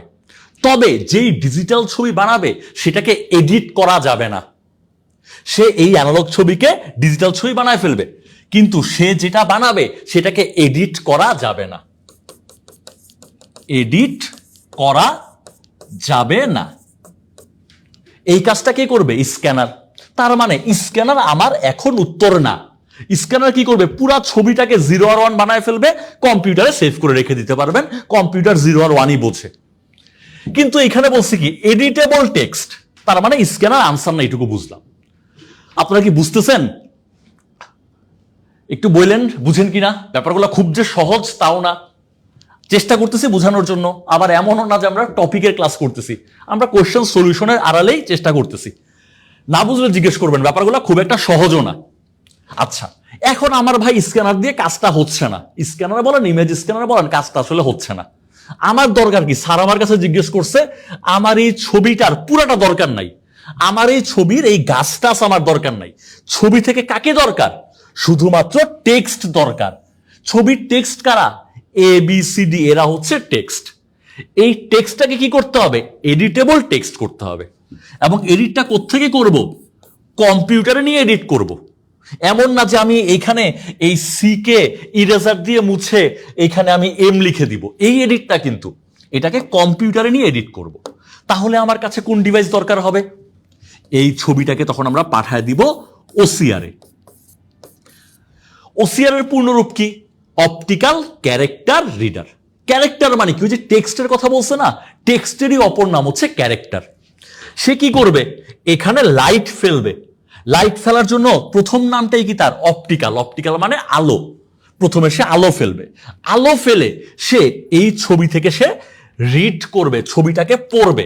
ছবি থেকে সবাইকে পড়বে না, ছবিতে গাছ আছে গাছকে সে পড়বে না, গাছকে ছেড়ে দিবে। পড়বে কাকে? ক্যারেক্টার গুলাকে। এই টেক্সটের অপর নাম কি? ক্যারেক্টার। ছবি থেকে সে ABCD এদেরকে সে পড়বে। তাহলে লাইট ফেলে ক্যারেক্টারকে রিড করবে। পড়ার পরে কি করবে? পড়ার পরে এই OCR এর কাজ হচ্ছে এগুলাকে 0 1 বানায় ফেলা। এবং OCR যে 0 1 বানাবে সেটাকে এডিটও করা যাবে, সেটা এডিটেবল, সেটা হচ্ছে এডিটেবল। তাহলে আমার যে একটা ইমেজ আছে, ডিজাইন আছে, ড্রয়িং আছে, বা কোনো ডকুমেন্ট আছে, সেই ডকুমেন্ট থেকে লাইট ফেলে সেখান থেকে শুধুমাত্র টেক্সট গুলাকে বা ক্যারেক্টার গুলাকে রিড করে তাকে 0 আর 1 বানাবে, এবং সেই 0 আর 1 গুলা এডিটেবল। 0 1 নিচে আসলে তার মধ্যে এবিসিডি আছে, আমি 0 1 কে এডিট করলে এবিসিডি এডিট হয়ে যাবে। এই কাজটা কি করে দিবে? OCR, optical character reader. দেখেন ক্লিয়ার কিনা? আমরা একটু ভেতর থেকে বোঝার চেষ্টা করতেছি। বর্তমান সময়ে বিসিএস এর কথা যদি বলি, খুব একটা সহজ কোশ্চেন আসে না। এটা কোথায় আসছে? ও, এটা অফিস সহকারী কাম কম্পিউটার মুদ্রাক্ষরিকেও এই জিনিস চলে আসছে।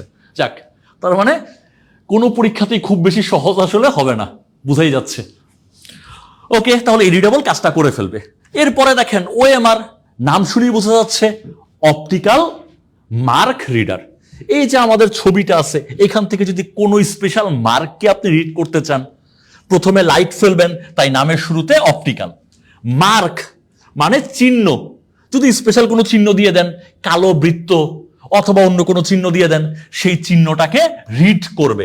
রিড করে করবেটা কি? 0 1 বানাবে, এবং সেটা কম্পিউটারের ভেতরে সে দিয়ে দিবে। Hopefully 12 number clear. যদি ক্লিয়ার হয়, চলুন আমরা পরের কোশ্চেনে চলে যাই। মূল ক্লাসে হয়তো 12 ক্লিয়ার হবে, এখন তো আমরা টপিক থেকে ছেড়ে ছেড়ে পড়তেছি, তারপর যতটুকু পসিবল ট্রাই করতেছি আর কি। চলেন পরের কোশ্চেনে যাই। কিবোর্ডে F1 থেকে F12 পর্যন্ত বোতামগুলাকে কি বলে? কিবোর্ডে আপনি জানেন যে আসলে অনেক অনেক রকমের বোতাম আছে।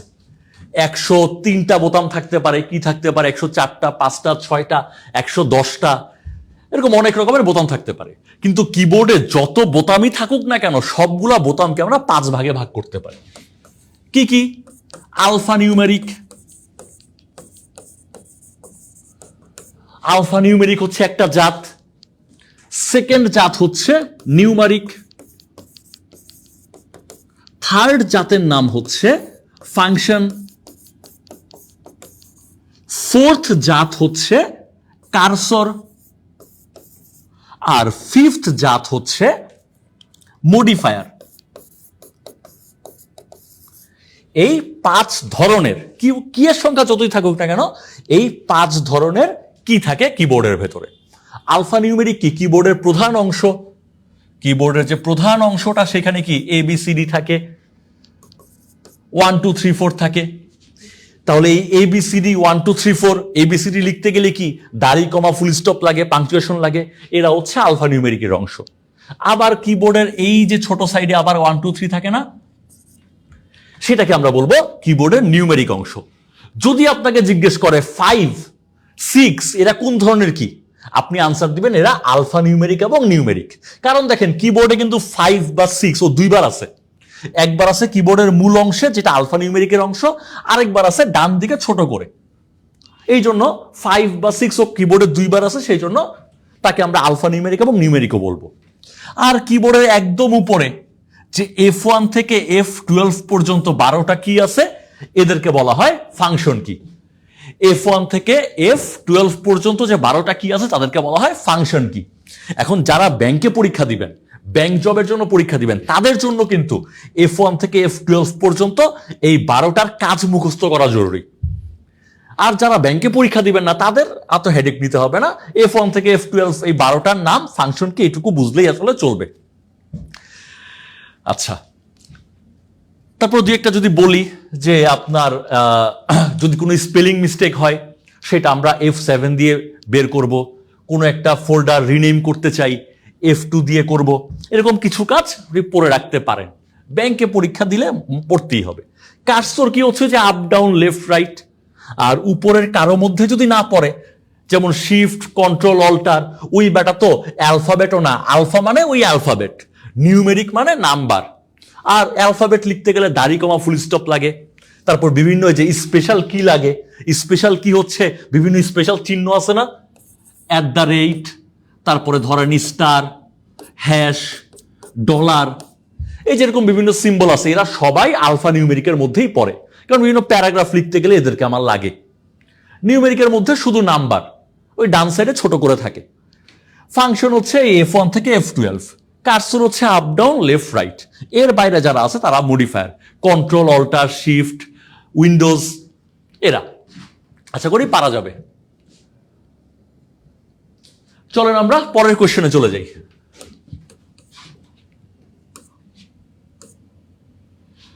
পরের কোশ্চেন হচ্ছে কিবোর্ডের শিফট কন্ট্রোল অল্টার এদেরকে কি বলা হয়? এটা আপনারা সবাই এখন পারবেন, অনেকবার পরীক্ষায় আসছে, ইভেন লাস্ট আসছে সম্ভবত যতটুকু আমার মনে পড়ে জনতা ব্যাংকের আরসিতে, জনতা ব্যাংক আরসিতে লাস্ট এই কোশ্চেনটা আসছে, কিবোর্ডের শিফট কন্ট্রোল অল্টার এগুলাকে কি বলে, আর ব্যাংকে কোশ্চেনটা একটু ইংলিশ হয়, এই হচ্ছে ব্যাপার।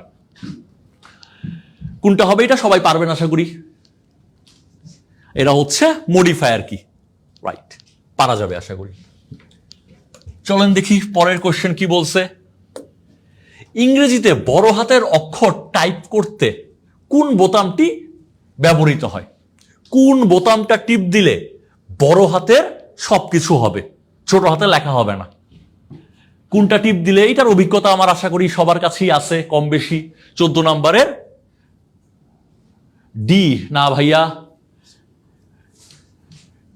শিফটে ক্লিক করে আরেকটা জিনিসে ক্লিক করতে হবে। শিফট এতে দিলে ক্যাপিটাল এ হবে, শিফট বি দিলেও ক্যাপিটাল বি হবে। কিন্তু আপনি যদি ক্যাপস লকে টিপ দেন একবার, এরপরে আপনি এতে টিপ দিলে বড় হাতের এ হবে, বিতে টিপ দিলে বড় হাতের বি হবে, সিতে টিপ দিলে বড় হাতের সি হবে। ওই শিফট কন্ট্রোল এগুলোতে প্রেস করার দরকার হবে না, জাস্ট ক্যাপস লকে প্রেস করে ছেড়ে দিবেন। এরপর আপনি যাই টাইপ করবেন ক্যাপস লক অন হয়ে আছে, সব ক্যাপিটাল লেটার হয়ে যাবে। হ্যাঁ, ক্যাপস লক, রাইট। এটা আমরা আশা করি পারবো। চলেন যাই পরের কোশ্চেন। আর এই একজন মডিফায়ার কি বলছেন, সঠিক উত্তর আপনার। ক্যাপস লক, নাম্বারস লক এরা সবাই মডিফায়ার কি। চলেন দেখি প্লটার কোন ধরনের ডিভাইস, কে বলতে পারবেন প্লটার কোন ধরনের ডিভাইস? প্লটার কোন ধরনের ডিভাইস? তার চেয়ে বড় কথা হলো প্লটার আমরা চিনি কিনা। ছোট ছোট কাগজে যদি আপনি প্রিন্ট দিতে যান তখন আপনার দরকার হবে প্রিন্টার। ছোট কাগজে প্রিন্ট দেওয়ার জন্য কি দরকার হবে? প্রিন্টার দরকার হবে। এই ধরনের আপনার ছবি প্রিন্ট দিতে যায়, এটা আপনি, তাহলে আপনার ছবি ছোট কাগজে A4 সাইজের কাগজে বা একটু বড় কাগজে প্রিন্ট দিতে গেলে আমার লাগবে কি, প্রিন্টার লাগবে। আর প্রিন্টারের নীতি কি, আপনার এই ছবিটাকে সে অনেকগুলো ছোট ছোট ডটে ভাগ করবে, আপনার এই ছবিটাকে অনেকগুলো ছোট ছোট ডটে ভাগ করবে, এরপরে সবগুলো ডট প্রিন্ট করবে, আপনার ছবি হয়ে যাবে। সেরকম ডটগুলো প্রিন্ট করে দিবে,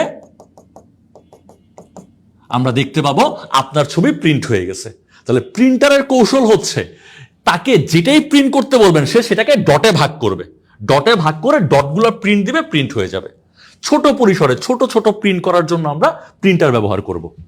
কিন্তু মনে করেন আপনি সামনে নির্বাচনে অংশগ্রহণ করবেন, আপনার বিশাল সাইজের একটা ব্যানার বানাবো, বিশাল সাইজের একটা ব্যানার বানাবো আপনার, তখন কিন্তু বিশাল সাইজের ব্যানার বানাতে গেলে আপনার এই বিশাল ছবিকে অনেকগুলো ডটে ভাগ করে ডট প্রিন্ট করব, পুরো ছবি প্রিন্ট হয়ে যাবে, এই টেকনিক কাজে লাগে না। তখন আমাদের কি করতে হবে? তখন আমাদের যেটা করতে হবে, আপনার ছবিকে অনেকগুলা জ্যামিতিক আকারে ভাগ করতে হবে। যেমন আপনার মাথাটা হয়তো একটা বৃত্তের মতো হবে, এমনি এক্সাম্পল বলতেছি, আপনার বডি হয়তো বা রেখার মতো হবে, আপনার হাত একটা রেখা, পা একটা রেখা। তার মানে আপনার ছবিটাকে আমরা অনেকগুলা কিসে ভাগ করব? জ্যামিতিক আকৃতিতে। বড় বড় ব্যানারের জন্য আপনার ছবিগুলোকে অনেকগুলা জ্যামিতিক আকৃতিতে ভাগ করে তারপরে প্রিন্ট করা হবে। সেই প্রিন্টের কাজটা যে করে তার নাম হচ্ছে প্লটার। যাই প্রিন্ট করতে চাই না কেন, যদি প্রিন্টারে দেই, সে যা প্রিন্ট করতে চান সেটাকে অনেকগুলো ছোট ছোট ডটে ভাগ করবে, সবগুলো ডট প্রিন্ট করে দেবে, পুরো ছবি ক্লিয়ার পেয়ে গেলেন। কিন্তু সেটা ছোট সাইজে করতে হবে। আর বড় সাইজে বড় বড় ব্যানারে আমরা কি করব? যাকেই প্রিন্ট করতে চাই সেই ছবিটাকে অনেকগুলো জ্যামিতিক আকৃতিতে ভাগ করব, এরপরে সেই আকৃতিগুলাকে প্রিন্ট করা হয়। তার ভেতরে কলম থাকে, কলম অটোমেটিক চলে, জ্যামিতিক আকৃতিগুলোকে প্রিন্ট করা হয়। বড় পরিসরে প্রিন্ট করার জন্য কি ব্যবহার করা হয়? প্লটার। এবং প্লটারের ক্ষেত্রে প্রিন্টের কোয়ালিটি অনেক সুন্দর হয়। আপনি দেখছেন প্লটারের কাজ বিভিন্ন ব্যানারে দেখছেন আর কি। তাহলে দেখেন প্লটার আসলে কেমন ডিভাইস? Definitely output device. আমার সিপিইউ এ যদি আমি কোনো তথ্য দিতে পারি সেটা ইনপুট, তথ্য দেয় যারা তারা ইনপুট ডিভাইস, আর তথ্য বেরোয় আসে যেখান থেকে সেটাকে আউটপুট ডিভাইস। কোশ্চেনটা হয়তো ইজি ছিল, বাট আমরা আরেকটু ভেতরে গিয়ে পড়ার ট্রাই করলাম বর্তমান যুগের সাথে খাপ খাওয়ানোর জন্য। তাহলে প্রিন্টারও আউটপুট ডিভাইস, প্লটারও আউটপুট ডিভাইস। প্রিন্টার প্রিন্ট করে ছবিকে অনেকগুলো ছোট ছোট ডটে ভাগ করে, আর প্লটার প্রিন্ট করে ওই ছবিটাকে অনেকগুলো জ্যামিতিক আকৃতিতে ভাগ করে। পারবেন কিনা বলবেন, ক্লিয়ার কিনা, পারা যাবে কিনা জানাবেন। আমরা পরের কোশ্চেনে চলে যাই। ওকে, যদি পরের কোশ্চেনে চলে যাই, এই টপিকের বাইরে আপনার কোনো কোশ্চেন থাকলে একটু জানাতেও পারেন, সেগুলোর উত্তর দিব ইনশাল্লাহ যদি চোখে পড়ে, কারণ অনেক কমেন্ট আসলে পিছনে চলে যায়। যদি চোখে না পড়ে আরেকবার কমেন্ট একটু জানাবেন, চোখে পড়লে আনসার দিয়ে দিব ইনশাল্লাহ। এরপরে দেখেন আমাদেরকে বলছে dot matrix is a kind of. Dot matrix এটা আসলে কিসের প্রকারভেদ? ডট ম্যাট্রিক্স এটা হচ্ছে, এটা আমরা প্রিন্টার ডিটেলস পড়ার সময় হয়তো বা পড়বো, আপাতত বলে দিই আনসারটা। এটা হচ্ছে একটা প্রিন্টারের ধরন, একটা ইম্প্যাক্ট প্রিন্টারের ধরন হচ্ছে এই ডট ম্যাট্রিক্স, ডেইজি হুইল, এরা হচ্ছে বিভিন্ন ধরনের ইম্প্যাক্ট প্রিন্টার। এটাও প্রাথমিক শিক্ষক পরীক্ষায় আসছে। ডট ম্যাট্রিক্স কি?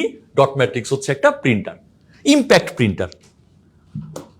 চলেন দেখি পরের কোশ্চেনটা। ভিডিইউ এর পূর্ণরূপ কি?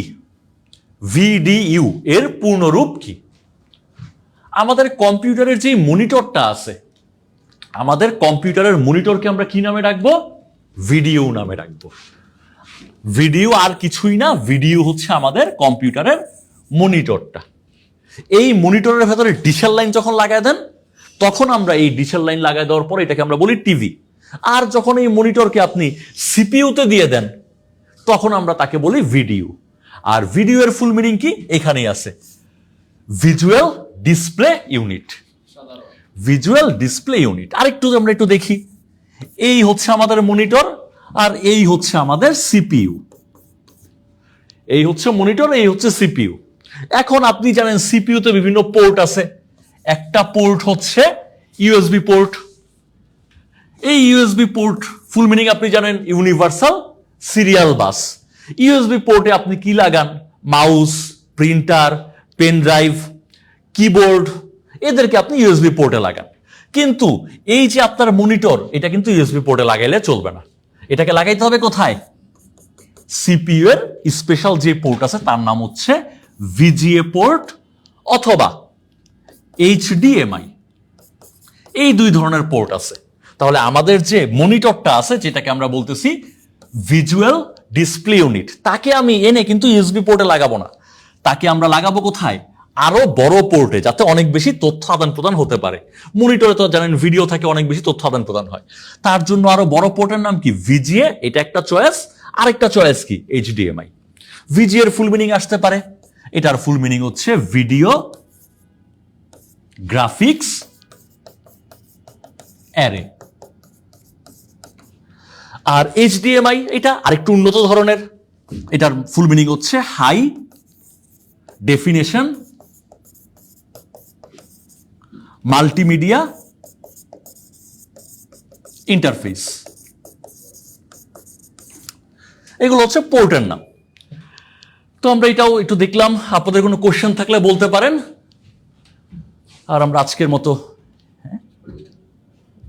কথা বলবেন? হ্যাঁ, 20টা। আচ্ছা ঠিক আছে, তাহলে আমরা আজকে 20টা পড়ে শেষ করব। আরো 2টা কোশ্চেন আমরা পড়ব। তো আপনাদের কোনো কোশ্চেন থাকলে, না বুঝলে অবশ্যই বলবেন, কমেন্টে জানাবেন। আমরা দেখি আজকে 20টা শেষ করব। পারা যাবে না? ওকে, চলেন তাহলে আমরা পরের কোশ্চেনে চলে যাই। 19 নাম্বার কোশ্চেন। নিচের কোন মেমোরিটিতে এক্সেস টাইম সবচেয়ে কম? সবচেয়ে কম সময়ে কোন মেমোরিতে প্রবেশ করা যায়? তো সবচেয়ে কম সময়ে যেই মেমোরিতে প্রবেশ করবেন সেই মেমোরি নিশ্চয়ই সবচেয়ে বেশি ফাস্ট। সবচেয়ে কম সময়ে যেই মেমোরিতে প্রবেশ করবেন সেই মেমোরি কি? সবচেয়ে বেশি ফাস্ট। আপনাকে আমি একটু আগেই বলছি সবচেয়ে ফাস্ট মেমোরি কে? সবচেয়ে ফাস্ট মেমোরি কোনটা? যেই মেমোরিটা সিপিইউ এর পার্সোনাল মেমোরি। সিপিইউ হচ্ছে মানুষের তৈরি করা সবচেয়ে ফাস্ট জিনিস, এবং সেই সিপিইউ এর পার্সোনাল মেমোরির নাম কি? রেজিস্টার। তাই সবচেয়ে ফাস্ট মেমোরির নাম কি? রেজিস্টার। আমরা একটু স্পিডগুলো দেখি। সবচেয়ে ফাস্ট মেমোরি কে? রেজিস্টার। রেজিস্টার ফাস্ট ব্যক্তি, ফাস্ট বয়সে। রেজিস্টারের পরে সেকেন্ড বয় হচ্ছে ক্যাশ মেমোরি। ক্যাশ মেমোরি হচ্ছে সেকেন্ড বয়, সে হচ্ছে রেজিস্টারের পরে ফাস্ট। এরপরে ফাস্ট হচ্ছে আমাদের যে র্যাম আছে, রম আছে, এরা হচ্ছে থার্ড বয়। এরপরে ফোর্থ বয় হচ্ছে, আপনি এখানে দেখতে পাচ্ছেন এসএসডি। এসএসডি মানে হচ্ছে সলিড স্টেট ড্রাইভ। আপনার কাছে মেমোরি কার্ড আছে না ছোট, ওই মেমোরি কার্ডের একটু বড় ভার্সনের নাম হচ্ছে এসএসডি। তাহলে এসএসডি হইতে পারে, মেমোরি কার্ড হইতে পারে, পেন ড্রাইভ হইতে পারে। এগুলো কারণগুলো আমরা ফুল যখন পড়বো তখন দেখা যাবে, বা টপিক ধরে যখন পড়বো তখন আমরা কারণ সহ পড়বো। আপাতত জাস্ট আপনাকে বলে দিলাম। তাহলে সবচেয়ে কম এক্সেস টাইম অথবা সবচেয়ে ফাস্ট মেমোরি রেজিস্টার, সেকেন্ড হচ্ছে ক্যাশ, থার্ড হচ্ছে র্যাম বা রম, ফোর্থ হচ্ছে এরা এসএসডি অথবা মেমোরি কার্ড অথবা পেন ড্রাইভ।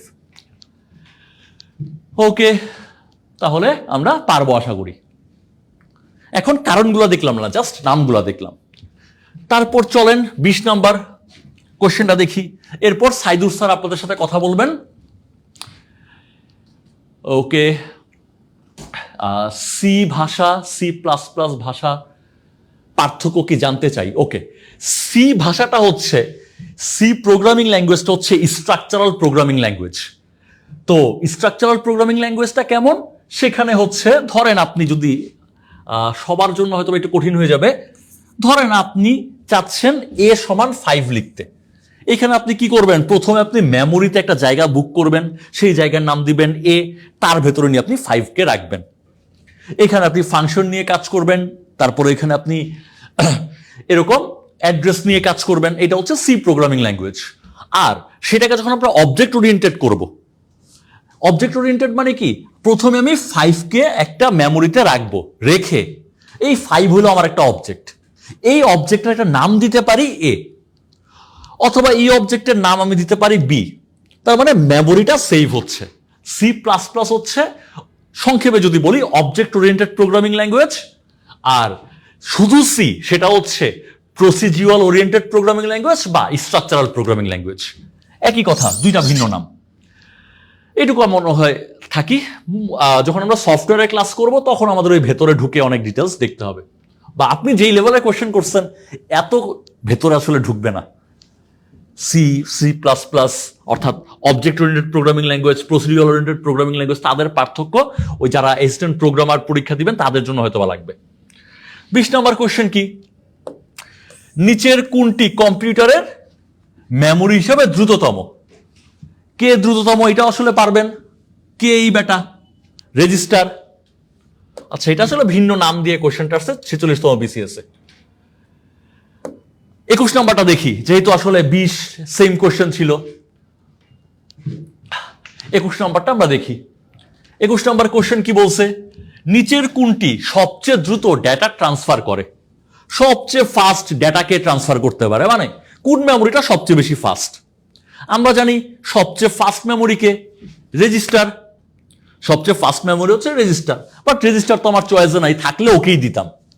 ফার্স্ট বয় অপশনে নাই, তাহলে সেকেন্ড বয় আমাকে আনসার করতে হবে। দেখেন সেকেন্ড বয়কে এখানে cache memory, second boy cache memory, third বয় ছিল র্যাম বা রম, ফোর্থ বয় ছিল এসএসডি বা মেমোরি কার্ড বা পেন ড্রাইভ, তারপর ফিফথ বয়ে ছিল আমাদের এই হার্ড ডিস্ক, তারপর সিক্সথ বয় আপনি বলতে পারেন সিডি ডিভিডি, এরা খুবই slow.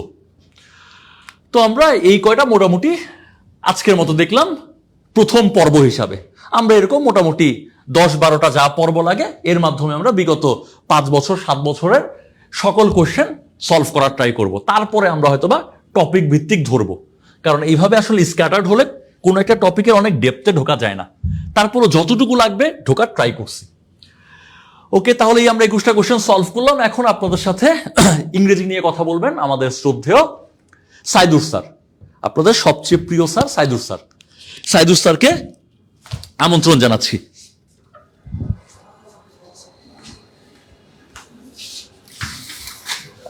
Thank you so much.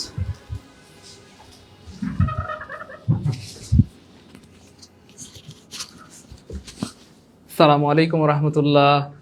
এবার বলেন প্রিয় ভাই বোন আমার, ক্লাস কেমন লাগলো? হ্যাঁ, আমি নিজেও কিন্তু আসলে ক্লাস দেখছিলাম, স্যার আসলে এত স্মুথলি এত কমফোর্টেবল ভাবে পড়াচ্ছিলেন, মানে একদম মনের মাধুরী মিশিয়ে যেটাকে বলে আর কি। বলেন বলেন ক্লাস কেমন লাগলো? দেখেন, আপনারা যদি অনুপ্রেরণা দেন, আপনারা যদি স্যারকে কি বলে একটু মোটিভেশন দেন, স্যার অনেক ভালো লাগছে, জোস সেই ক্লাস, তাহলে স্যার কিন্তু রেগুলার ক্লাস দিবে। দিস ইজ ভেরি ন্যাচারাল, মানুষ মাত্রই আসলে কি বলবো প্রশংসা ভালোবাসে। হ্যাঁ, আর সত্যিকার অর্থ আসলে মানে স্যারের ক্লাস আমার নিজেরও ভালো লাগে আলহামদুলিল্লাহ। স্যার খুব স্মুথলি নির্বিলি একদম, মানে কি বলবো, ঠান্ডা মাথার ডট ডট ডট, তাই না বলেন? অসাধারণভাবে ঠান্ডা মাথায় সবকিছু বুঝিয়ে দেন। এটা এই জন্য স্যারের ক্লাস খুব ভালো লাগে আলহামদুলিল্লাহ। সো আশা করা যায় যদি রেগুলার স্যার ক্লাস নেন 10টা 20টা, বলেন তো কেমন হবে ইনশাল্লাহ? স্যার যদি এবার রেগুলার ক্লাস নেন কেমন হবে একটু আমাকে জানান প্রিয় ভাই বোন আমার। স্যার যদি এবার রেগুলার ক্লাস নেন তাহলে কি আর সমস্যা থাকবে?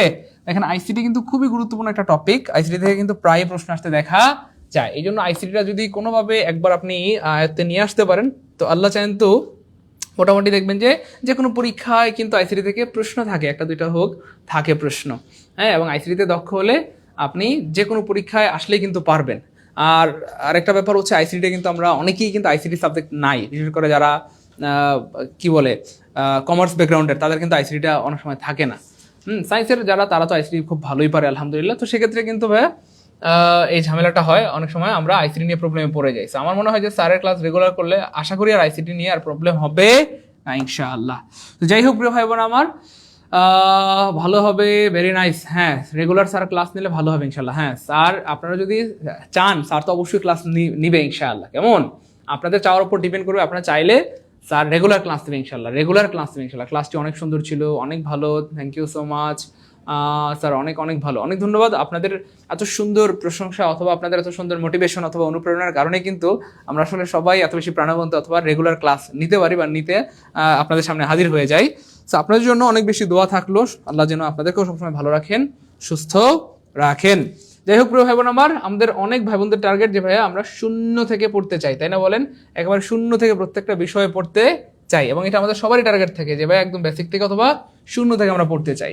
তো আপনার জন্য গুড নিউজ, আমাদের কিন্তু আসলে প্রত্যেকটা কোর্স, সেটা বিসিএস হোক, প্রাইমারি হোক, নিবন্ধন হোক অথবা 10 থেকে 20 গ্রেড, প্রত্যেকটা কোর্স কিন্তু আমরা একদম বেসিক থেকে বা শূন্য থেকে পড়ে থাকি আলহামদুলিল্লাহ। একেবারে প্রত্যেকটা বিষয়, একেবারে বাংলা, মানে ইংরেজি, জিকে, ম্যাথ, এই প্রত্যেকটা বিষয় কিন্তু একদম শূন্য থেকে বেসিক থেকে পড়ানো হয়। হ্যাঁ, ম্যাথে একেবারে পাটিগণিত, বীজগণিত, জ্যামিতির একেবারে শূন্য থেকে, বাস্তব সংখ্যা থেকে শুরু করে একেবারে ত্রিকোণমিতি, জ্যামিতি, পৌরনীতি, পরিমিতি সব কিন্তু আলহামদুলিল্লাহ পড়ানো হয়। যদিও পৌরনীতি পড়ানো হয় না ম্যাথের মধ্যে, যাই হোক। এভাবে জিকে কিন্তু বাংলাদেশ আন্তর্জাতিক দুইটাই পড়ানো হয়। জিকের মধ্যে সাধারণ বিজ্ঞান পড়ানো হয়, জিকের মধ্যে আইসিটি পড়ানো হয়। জিকেতে কিন্তু অ্যারাউন্ড 4টা পার্ট থাকে। কেমন? ইংলিশে একেবারে আপনাকে পরিপূর্ণ একেবারে শূন্য থেকে, একেবারে পার্টস অফ স্পিচ থেকে শুরু করে noun, pronoun, verb, adverb, preposition, conjunction, যত টপিক রয়েছে, টেন্স, কি বলবো, voice narration, subject verb agreement, identification of phrase, clause, যত টপিক আছে প্রত্যেকটা টপিক কিন্তু একদম বেসিক থেকে ধরে ধরে পড়ানো হয়। এছাড়াও বাংলাও কিন্তু আলহামদুলিল্লাহ আমাদের নাসির খুব সুন্দর করে একদম বেসিক থেকে পড়িয়ে থাকে। একেবারে কি বলবো, ধ্বনি পরিবর্তন, সমাস, কারক, অপনিহিত, কি বলে, সমীভবন, সমীভবন, প্রত্যেকটা বিষয় কিন্তু অত্যন্ত সুন্দরভাবে গুছিয়ে পড়িয়ে থাকেন। তো ব্যাপার হচ্ছে কোচিংয়ে ভর্তি হয়, এটা ভর্তি হতে এটা জরুরি না, কিন্তু কোচিংয়ের কয়েকটা বড় লাভ আছে। একটা হচ্ছে কোচিংয়ে থাকলে, কোচিংয়ের সাথে থেকে থেকে আপনার কি বলবো, নির্দিষ্ট সময়ের মধ্যে আপনার সিলেবাসটা শেষ হবে। আর একবার যদি সিলেবাসটা আপনি শেষ করতে পারেন ইনশাআল্লাহ, তো আপনারা আর কি আটকায়, এরপর শুধু রিভিশন দিবেন, 2বার 3বার 4বার 5বার রিভিশন দিলে আপনি নিজে বলেন চাকরি হবে না ইনশাআল্লাহ? অবশ্যই হবে, কারণ আমাদের বেশিরভাগ শিক্ষার্থীর সিলেবাসটাই আমরা জানি না। তো সিলেবাস না জানলে শেষ হবে আর কি করে? তো সিলেবাসটা শেষ হয় না, সিলেবাস না জানা, সিলেবাস শেষ না করা, এই কারণে চাকরি হয় না। সো কোচিংয়ের সাথে থাকলে যেটা হবে, সিলেবাসটা আপনি জানবেন, শুধু জানবেনই না, সিলেবাসটা আমরা নিজেরা দায়িত্ব নিয়ে ধরে ধরে আপনাকে পরিপূর্ণ 100 মার্কের সিলেবাসটা শেষ করে দেবো ইনশাআল্লাহ। হ্যাঁ, এটা হচ্ছে একটা ব্যাপার। এই জন্য প্রিয় ভাই বোন আমার, আপনাদের যাদের মনে হয় যে ভাই আমরা একদম শূন্য থেকে প্রত্যেকটা বিষয় পড়তে চাই, হ্যাঁ হয়তো এখন সার্কুলার নাই, কিন্তু দেখেন সার্কুলার আর কোনোদিন আসবে না। ব্যাপারটা কেমন, খুব দ্রুতই হয়তো আবার সার্কুলার চলে আসবে ইনশাআল্লাহ। সো এখন যারা নিজেকে প্রস্তুত করে রাখবে, এখন থেকে যারা ঠিকঠাক মতো পড়াশোনা করবে, অল্প হোক আপনি যদি পড়েন ইনশাআল্লাহ, যেটা হবে যে আপনার সিলেবাস যদি একবার শেষ হয়ে যায়, তারপর সার্কুলার আসার আগ পর্যন্ত বারবার রিভিশন দিতে থাকলেন, আপনি অনেক বেশি মানে কি বলবো দক্ষ হয়ে গেলেন আলহামদুলিল্লাহ, বা দক্ষ হয়ে যাবেন। তো তখন আপনি পরীক্ষা সার্কুলার আসলেই পরীক্ষার জন্য আপনি রেডি, পরীক্ষা দিতে পারবেন। কেন? আপনি তো রেগুলার পড়াশোনা করে করে সিলেবাস শেষ করে রাখছেন। আর যারা ভাবতেছেন সার্কুলারটা আসুক তারপর পড়াশোনা শুরু করব, তো সার্কুলার আসলে আপনি কবে পড়াশোনা শুরু করবেন, কবে শেষ করবেন, কবে রিভিশন দিবেন আমাকে বলেন তো ভাইয়া। এই জন্য ভাইয়া যারা বুদ্ধিমান বান্দা তারা, যারা নিজেকে সবসময় মৃত্যুর জন্য প্রস্তুত রাখে, বুদ্ধিমান উম্মত সে বা বান্দা সে যে সবসময় নিজেকে মৃত্যুর জন্য প্রস্তুত রাখে, অর্থাৎ কি বলবো আল্লাহর হুকুম মানে, নবীর তরিকা চলে, প্রত্যেকটা আমল ঠিকঠাক মতো করে, মৃত্যুর জন্য প্রস্তুত। আমি আজকে মৌত আসলে আজকেই রেডি। এই জন্য ভাইয়া বুদ্ধিমান স্টুডেন্ট বা শিক্ষার্থী হচ্ছে সে যে নিজেকে সবসময় পরীক্ষার জন্য প্রস্তুত রাখে। আজকে যদি আমার পরীক্ষা হয়, আজকেই আমি প্রস্তুত। এটাই হচ্ছে বুদ্ধিমত্তার পরিচয়। যাই হোক, জীবনটা তো আসলে আপনাদের, সিদ্ধান্ত আপনাকে নিতে হবে। আমরা হয়তো বোঝাইতে পারবো, বলতে পারবো বারবার, কিন্তু সিদ্ধান্ত আপনাকেই নিতে হবে। এই জন্য আপনার লাইফ, আপনার জীবন, আপনার কেরিয়ার, আপনার বাবা মা, আপনার আত্মীয় স্বজন আপনার দিকে তাকিয়ে আছে। তো নিজেকে একটু ভালোবাসেন, একটু বোঝার চেষ্টা করেন। পড়াশোনা তো করাই লাগবে, একদিন আগে হোক পরে হোক, বরং আগে করাটাই আমার মনে হয় উত্তম এবং বিচক্ষণতার পরিচয় হবে। ঠিক আছে ইনশাল্লাহ। তো যারা চাচ্ছেন প্রিয় ভাই বোন আমার, আমরা একদম শূন্য থেকে বেসিক থেকে প্রত্যেকটা বিষয় ধরে ধরে পড়তে চাই, তাদের জন্য গুড নিউজ। আপনারা কিন্তু আমাদের প্রাইমারি কোর্সে ভর্তি চলতেছে। প্রাইমারির পরিপূর্ণ কোর্স বা ফুল কোর্সে ভর্তি হতে পারবেন মাত্র 1550 টাকায়। 4টা বিষয় এখানে পড়ানো হবে, বাংলা, ইংরেজি, জিকে, ম্যাথ। এবং এই 1550 টাকার মধ্যে আবার 1050 টাকা সমমূল্যের 4টা বিষয়ের সাজেশন বা হাইলাইটস পাবেন, যেগুলো সম্পূর্ণ ফ্রিতে। এটার জন্য 1 টাকাও দিতে হবে না। 4টা বিষয়ের পরিপূর্ণ সাজেশন বা এরকম এই যে দেখা যাচ্ছে এখানটাতে প্রাইমারি এরকম 4টা বিষয়ের পরিপূর্ণ হাইলাইট বা সাজেশন পেয়ে যাবেন। আশা করি ইনশাল্লাহ এই হাইলাইটসগুলো মন দিয়ে পড়লে বাজারের কোনো গাইড বই টাচও করতে হয় না ইনশাআল্লাহ। হাইলাইটসগুলো মন দিয়ে পড়বেন আর ক্লাসগুলো রেগুলার করলেই হবে ইনশাআল্লাহ। এখানে বাংলা, ইংরেজি, জিকে, 4টা বিষয়ের কিন্তু সাজেশন রয়েছে, যেগুলো আমরা কুরিয়ার করে পাঠিয়ে দিব। শুধু এই বইগুলো বা হাইলাইটসগুলো বা লেকচার শিটগুলো মন দিয়ে পড়বেন ইনশাআল্লাহ। এছাড়া যাদের টার্গেট যে ভাইয়া আমি স্কুল বা কলেজের টিচার হইতে চাই, অনেকের স্বপ্ন ভাইয়া আমি কলেজের টিচার হবো, আমি প্রফেসর হবো, কোনো সমস্যা নেই। আপনি চাইলে স্কুল কলেজ বা প্রফেসর হইতে পারেন, কোনো সমস্যা নেই। সেক্ষেত্রে ভাই নিবন্ধনের কোর্স করতে পারবেন, এবং এই নিবন্ধনের কিন্তু আমরা পরিপূর্ণ কোর্স করে দিব, একদম বেসিক থেকে বা শূন্য থেকে। বাংলা, ইংরেজি, জিকে, 4টা বিষয়ের 100 মার্কের পরিপূর্ণ কোর্স করে দিব ইনশাআল্লাহ। এবং আমরা প্রত্যেকটা কোর্স কিন্তু 100 মার্কের বা পরিপূর্ণ করিয়ে থাকি আলহামদুলিল্লাহ। সেই ক্ষেত্রে মাত্র 1550 টাকায় ভর্তি হতে পারবেন। আর যারা কি বলবো মানে এর মধ্যে কিন্তু আবার হাইলাইটস পেয়ে যাবেন 1050 টাকার, অর্থাৎ এই 1550 টাকার মধ্যে 1050 টাকার হাইলাইটস পাবেন। আমাদের ক্লাস কিন্তু নিয়ে থাকেন আলহামদুলিল্লাহ, বা ইংরেজি ক্লাস আমি নিজেই নিব, সাইদুল স্যার ইনশাআল্লাহ। আমাদের বাংলা ক্লাস নাসির স্যার নেন, মমিনুল স্যার ম্যাথ ক্লাস নেন, আমাদের Tauhid sir math plus ICT class নেন, আমাদের ইমন স্যার রয়েছেন, আমাদের সুহেল স্যার, আমাদের জিকে স্যার, ওনারা জিকে পড়ান। তো আলহামদুলিল্লাহ বলা যেতে পারে কি বলবো, আমাদের জব মেডিসিন টিমের মধ্যে সবচেয়ে হয়তো আমি দুর্বল, আমি অধম, বাকি সবাই কিন্তু অনেক বেশি অভিজ্ঞতা সম্পন্ন বা অনেক বেশি কি বলবো স্মার্ট, অনেক বেশি দক্ষ। ঠিক আছে, এই হচ্ছে ব্যাপার আর কি। সো আপনারা ভালো ভালো টিচারের ক্লাস পাবেন ইনশাআল্লাহ, বা আপনাদের স্বপ্নের টিচারদের ক্লাস পাবেন। এছাড়া যাদের টার্গেট যে ভাই 10 থেকে 20তম গ্রেডের কোর্স করবেন, অনেকেই বুঝে না যে ভাই 10 থেকে 20তম গ্রেড কি। সহজ করে বোঝানোর জন্য আমি যেটা বলে থাকি যে ভাই নিবন্ধন প্রাইমারি ছাড়া বাংলার জমিনে যত চাকরি পরীক্ষা আছে সবই 10 থেকে 20তম গ্রেডের আওতাভুক্ত। যদিও এই দুইটাও কি বলবো 10 থেকে 20তম গ্রেডের আওতাভুক্ত, কিন্তু বোঝানোর জন্য বলতেছি যেন আপনারা সহজে বুঝতে পারেন। প্রত্যেক শুক্রবার শনিবারে যে চাকরি পরীক্ষাগুলো আপনারা দিয়ে থাকেন বিভিন্ন মন্ত্রণালয়ে, রেলওয়েতে বা কি বলে সমাজকর্মী ইউনিয়ন, যত মন্ত্রণালয় রয়েছে, স্বাস্থ্য অধিদপ্তর, বন অধিদপ্তর, পরিবেশ অধিদপ্তর, যত অধিদপ্তর বা মন্ত্রণালয়ের পরীক্ষাগুলো রয়েছে সবই অ্যারাউন্ড বেশিরভাগগুলোই 10 থেকে 20তম গ্রেডের আওতাভুক্ত। সো একবার যদি 10 থেকে 20তম গ্রেডের একটা কোর্স করতে পারেন, আপনি মোটামুটি যে কোনো চাকরি পরীক্ষায় ফিট। ঠিক আছে ইনশাআল্লাহ। এবং মজার ব্যাপার হচ্ছে এই কোর্সটা কিন্তু আমরা শুধু প্রিলি না, প্রিলিও করাবো, লিখিতও করাবো, কারণ বেশি অনেক পরীক্ষা হয়, অনেক পরীক্ষা লিখিত হয়। তার মানে আপনি প্রিলি হইলেও ফিট, লিখিত হইলেও ফিট। এই জন্য প্রিলি লিখিত দুইটাই প্রস্তুতি নিতে হবে, তাইলে আপনাকে আর কেউ আটকাতে পারবে না। ঠিক আছে ইনশাআল্লাহ। হ্যাঁ, এবং এই কোর্সও করতে পারবেন মাত্র 1550 টাকায়। মানে চিন্তা করা যায়, প্রিলি প্লাস লিখিত কোর্স, প্রিলি প্লাস লিখিত কোর্স। ঠিক আছে ইনশাআল্লাহ। আমাদের এই এবং এখানেও কিন্তু আপনারা 1050 টাকা মূল্যের 4টা বিষয়ের কি সাজেশন পেয়ে যাবেন। এছাড়া যাদের বয়স কম, অর্থাৎ honours first year, second year, third year, fourth ইয়ারে পড়েন, তাদের জন্য বেস্ট হচ্ছে BCS কোর্স। যাদের হাতে সময় আছে, সুযোগ আছে, তারা BCS এর জন্য প্রস্তুতি নেবেন। কারণ যারা honours first year, second year বা থার্ড ইয়ার থেকে প্রস্তুতি নেয়, তাদের বেশিরভাগ শিক্ষার্থী কিন্তু ফার্স্ট টাইম BCS ক্যাডার হয়ে যায় ইনশাআল্লাহ। এই জন্য প্রথমবারই যারা ক্যাডার হতে চান, ভালো কিছু করতে চান, তারা চাইলে কিন্তু BCS কোর্সে ভর্তি হতে পারেন। এবং আশা করি BCS এর প্রস্তুতি নিলে আপনার আর অন্য কোনো কোর্সে ভর্তি হওয়ার দরকার নাই, সব প্রস্তুতি হয়ে যাবে। এই জন্য যাদের বয়স কম আছে, তোমরা প্রিয় ভাই বোন আমার, দেখো একবার যদি বয়স শেষ হয়ে যায়, শত কান্নাকাটি করলে আর ভাইয়া এইজটা ফিরে আনতে পারবা না। 35 নিয়ে আমাদের ভাই বোনরা কত কষ্ট করতেছে, আন্দোলন করতেছে, কিন্তু হচ্ছে না। এই জন্য ভাইয়া জীবন কাউকে দ্বিতীয়বার সুযোগ দেয় না। হ্যাঁ, হ্যাঁ, এই জন্য ভাইয়া সুযোগ কাজে লাগাতে হয়, যাদের সময় সুযোগ আছে এটা কাজে লাগাও। মাত্র 3,000 টাকা বা 2,999 টাকায় বিসিএস পরিপূর্ণ কোর্স করতে পারবেন, এবং এই বিসিএস কোর্সে কিন্তু আপনারা 2,000 টাকা সমমূল্যের লেকচার শিট বা বই পেয়ে যাবেন। লেকচার শিট বা কি বলবো, সাজেশন যেটাই বলি না কেন, এটা কিন্তু আমরা কুরিয়ার করে পাঠিয়ে দিব। ঠিক আছে ইনশাল্লাহ, কোনো সমস্যা নেই। যারা ভর্তি হতে যাচ্ছেন প্রিয় ভাই বোন আমার, আপনারা, আমি আবার বলে দিচ্ছি, আমাদের ক্লাসগুলো রেকর্ড থাকবে। আপনি সকাল বিকাল দুপুর রাত যখন খুশি যতবার খুশি ক্লাসগুলো দেখতে পারবেন, যতবার খুশি, যেখানে খুশি, বাসে, রান্নাঘরে, আপনার যেখানে মন চায় আপনি চাইলে কিন্তু ক্লাসগুলো দেখতে পারবেন ইনশাআল্লাহ, যেহেতু ক্লাসগুলো রেকর্ড থাকবে ইনশাআল্লাহ। কোনো ক্লাস সমস্যা মনে হইলে বারবার দেখতে পারবেন, কোনো সমস্যা নেই। এবং হ্যাঁ, অবশ্যই প্রতিটি ক্লাসের ওপর এক্সাম নেওয়া হবে। যখনই আমাদের কোনো একটা ক্লাস করবেন, তার সাথে সাথেই আজকে একটা ক্লাস করলেন, কালকে এটার উপর পরীক্ষা দিবেন, আজকে একটা ক্লাস, কালকে এটার উপর পরীক্ষা হবে, এভাবে প্রত্যেকটা ক্লাসের উপর এক্সাম নেওয়া হবে, যেন আপনি কি নিজেকে যাচাই করতে পারেন আসলেই আমাদের ক্লাসগুলো করে আপনার উন্নতি হচ্ছে কিনা বা আপনি উপকৃত হচ্ছেন কিনা। ক্লিয়ার ইনশাআল্লাহ? রাতুল রাতুল রাতুল রাতুল, আচ্ছা কোনো সমস্যা নেই রাতুল ভাইয়া, আমি আপনাকে ফোন নাম্বার দিয়ে দিব, এই নাম্বারে এখনই কল দেন, হ্যাঁ কথা বলেন, কোনো সমস্যা নেই প্রিয় ভাই আমার। হ্যাঁ, অবশ্যই আমাদের প্রত্যেকটা কোর্সের সাথে 1,050 টাকা মূল্যের হাইলাইটস পাবেন, আর আমাদের বিসিএস কোর্সে কিন্তু 2,000 টাকার হাইলাইটস পেয়ে যাবেন। ভর্তি হতে যাচ্ছেন যারা, এটা হচ্ছে আমি সাইদুল স্যারের নাম্বার 01767265758। আপনারা এই নাম্বারে বিকাশ অথবা নগদে টাকা পাঠাতে পারেন, অথবা 01939964623, এটা আমাদের প্রিয় মামিনুল স্যারের নাম্বার। এই নাম্বারও আপনারা বিকাশ বা নগদে টাকা পাঠাতে পারেন। সো এই দুইটা নাম্বার যেহেতু পার্সোনাল প্রিয় ভাই বোন আমার, যেহেতু এগুলো পার্সোনাল নাম্বার, অবশ্যই বিকাশ অথবা নগদে সেন্ড মানি করতে হবে, সেন্ড মানি। এই দুইটা নাম্বারে সেন্ড মানি করে এই দুইটা নাম্বারে কল দিলে আমরা আপনাদেরকে সিক্রেট গ্রুপে অ্যাড করে দিব। আর আমাদের রাতুল ভাইয়ার যে সমস্যা, এই নাম্বারে কল দেন, দ্রুত এখনই কল দেন। হ্যাঁ, যে কোনো একটা নাম্বারে কল দেন, কল দিয়ে আপনার সমস্যাটার কথা বলেন। ঠিক আছে ইনশাআল্লাহ? ঠিক আছে ভাইয়া। আর যারা এখনই টাকা পাঠাচ্ছেন, কষ্ট করে একটু কমেন্টে লিখে দেবেন ভাইয়া পেমেন্ট ডান। যারা পেমেন্ট ডান লিখবেন, আমরা দ্রুত এখনই গ্রুপে অ্যাড করে দেবো ইনশাআল্লাহ। যারা টাকা পাঠাচ্ছেন, কষ্ট করে একটু কমেন্টে লিখবেন পেমেন্ট ডান।